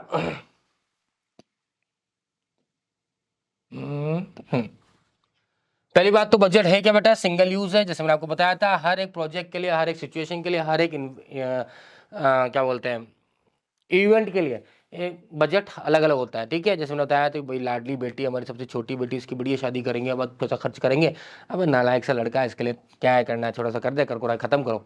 ठीक है, दुख होता है तो कोई बात नहीं, चलता है, सिंगल यूज प्लान है। ठीक है, the declaration of the expected result stated in the number, it refers to a budget, this does not imply that a corporation exclusively create a financial budget. ठीक है, सिंपल से budget में पैसों की related बात होती है, ज्यादा कोई माथापड़ी वाली चीज है नहीं इसके अंदर। टू द पॉइंट याद रखना है, capital budget is created to determine the anticipated capital requirement, कितना पैसा लगेगा, सिंपल सी बात है। नेक्स्ट अगर हम बात करें operational budget, instead of using financial hourly units, an operational budget is created that details the anticipated hours that a worker should work। Operational कितना टाइम लगे, कितने घंटे काम करना है, इस तरह से हमें कितने पैसे की जरूरत पड़ेगी, ये सब चीजें इसमें क्लियर हो जाती है। तो दो ही तरह के होते हैं, कैपिटल बजट होता है, ऑपरेशनल बजट होता है। बजट को फर्दर डिफाइन कर रहा है, एवरी लेवल मैनेजर क्रिएट करता है, क्योंकि हर किसी का डिपार्टमेंट के अलग अलग बजट्स होते हैं, इसलिए हर मैनेजर की जिम्मेदारी है। Operational budget are typically created by the lower level manager, क्योंकि इसका सारा जिम्मेदारी किसकी होती है, सुपरवाइजर लेवल की, ऑपरेशनल लेवल पे ही आता है, इसलिए उसको ऑपरेशनल लेवल बजट के नाम से भी जानते हैं। ठीक है, कैश बजट की बात करें, these are the most typical budget that a manager at एवरेस्ट लेवल, एक हर एक लेवल पर डेवलप करता है कि भैया हमें कितनी कैश की रिक्वायरमेंट होगी। The predicted cash inflow and outflow of the project in this budget are given time frame. तो इसमें बेसिकली होता है क्या है कि इस 2 साल के अंदर कितना इनफ्लो होगा और कितना आउटफ्लो होगा और कितना हम प्रॉफिट कमा के उठेंगे, बात खत्म। फीचर्स ऑफ बजट की बात करें तो statement express result in numerical terms, 200 crore, 300 crore, 500 crore, 1 crore, 10 crore, ये वाली बात। Serve as standard for measuring the comparing actual performance, obviously standard decide, क्योंकि बजट बना चुके आप, इन और आउट का आपने सारा डिटेल, क्योंकि फ्यूचरिस्टिक होता है बजट हमेशा। ठीक है, तो उसके हिसाब से आप क्या कर सकते हो, एक परफॉर्मेंस को आप क्या कर सकते हो, देख सकते हो कि भैया हमने जो सोचा था उस तरह से काम हो रहा है या नहीं हो रहा, स्टैंडर्ड्स के रूप में काम करता है। Quantifies future facts and figures, आगे क्या होगा उस बारे में चर्चा की जा सकती है। फिर prepared by manager eight available, बात कर चुके हैं हम। Include all the entire gamete of the activity, ये भी बात हम कर चुके हैं। It is a controlling device for which the deviation can be taken care of, ये हम भी पढ़ चुके हैं। तो भैया हो गया चैप्टर हमारा समाप्त, समाप्ति की घोषणा हम आराम से कर सकते हैं। कैसी रही क्लास जरूर बताइएगा, और आपको क्या ध्यान रखना भैया, ये आपकी क्लासेस जो हो रही है, उदय और शिखर का जो बैच हो रहा है, ये आपको टाइम टेबल अब याद हो चुका होगा। उदय जो क्लास 11 है वो 8 बजे स्टार्ट होता है, और जो शिखर है वो 7 बजे स्टार्ट हो जाता है, तो कोई टेंशन लेने की बात है ही नहीं। चलिए जी, अगली अगर हम बात करते हैं तो ये हो गया आपके लिए सब्सक्राइब करने की घोषणा। Please please please thanks for watching, और इसी तरह से लगातार देखते रहिए और अपना प्यार बरसाते रहिए, शेयर कर दीजिए, कमेंट कर दीजिए, लाइक कर दीजिए। कैसी रही क्लास जरूर बताइएगा। Till then take care, bye bye, शब्बा केयर। अगली क्लास मिलेंगे ऑर्गेनाइजिंग के लिए। Signing off, Rahul Sharma.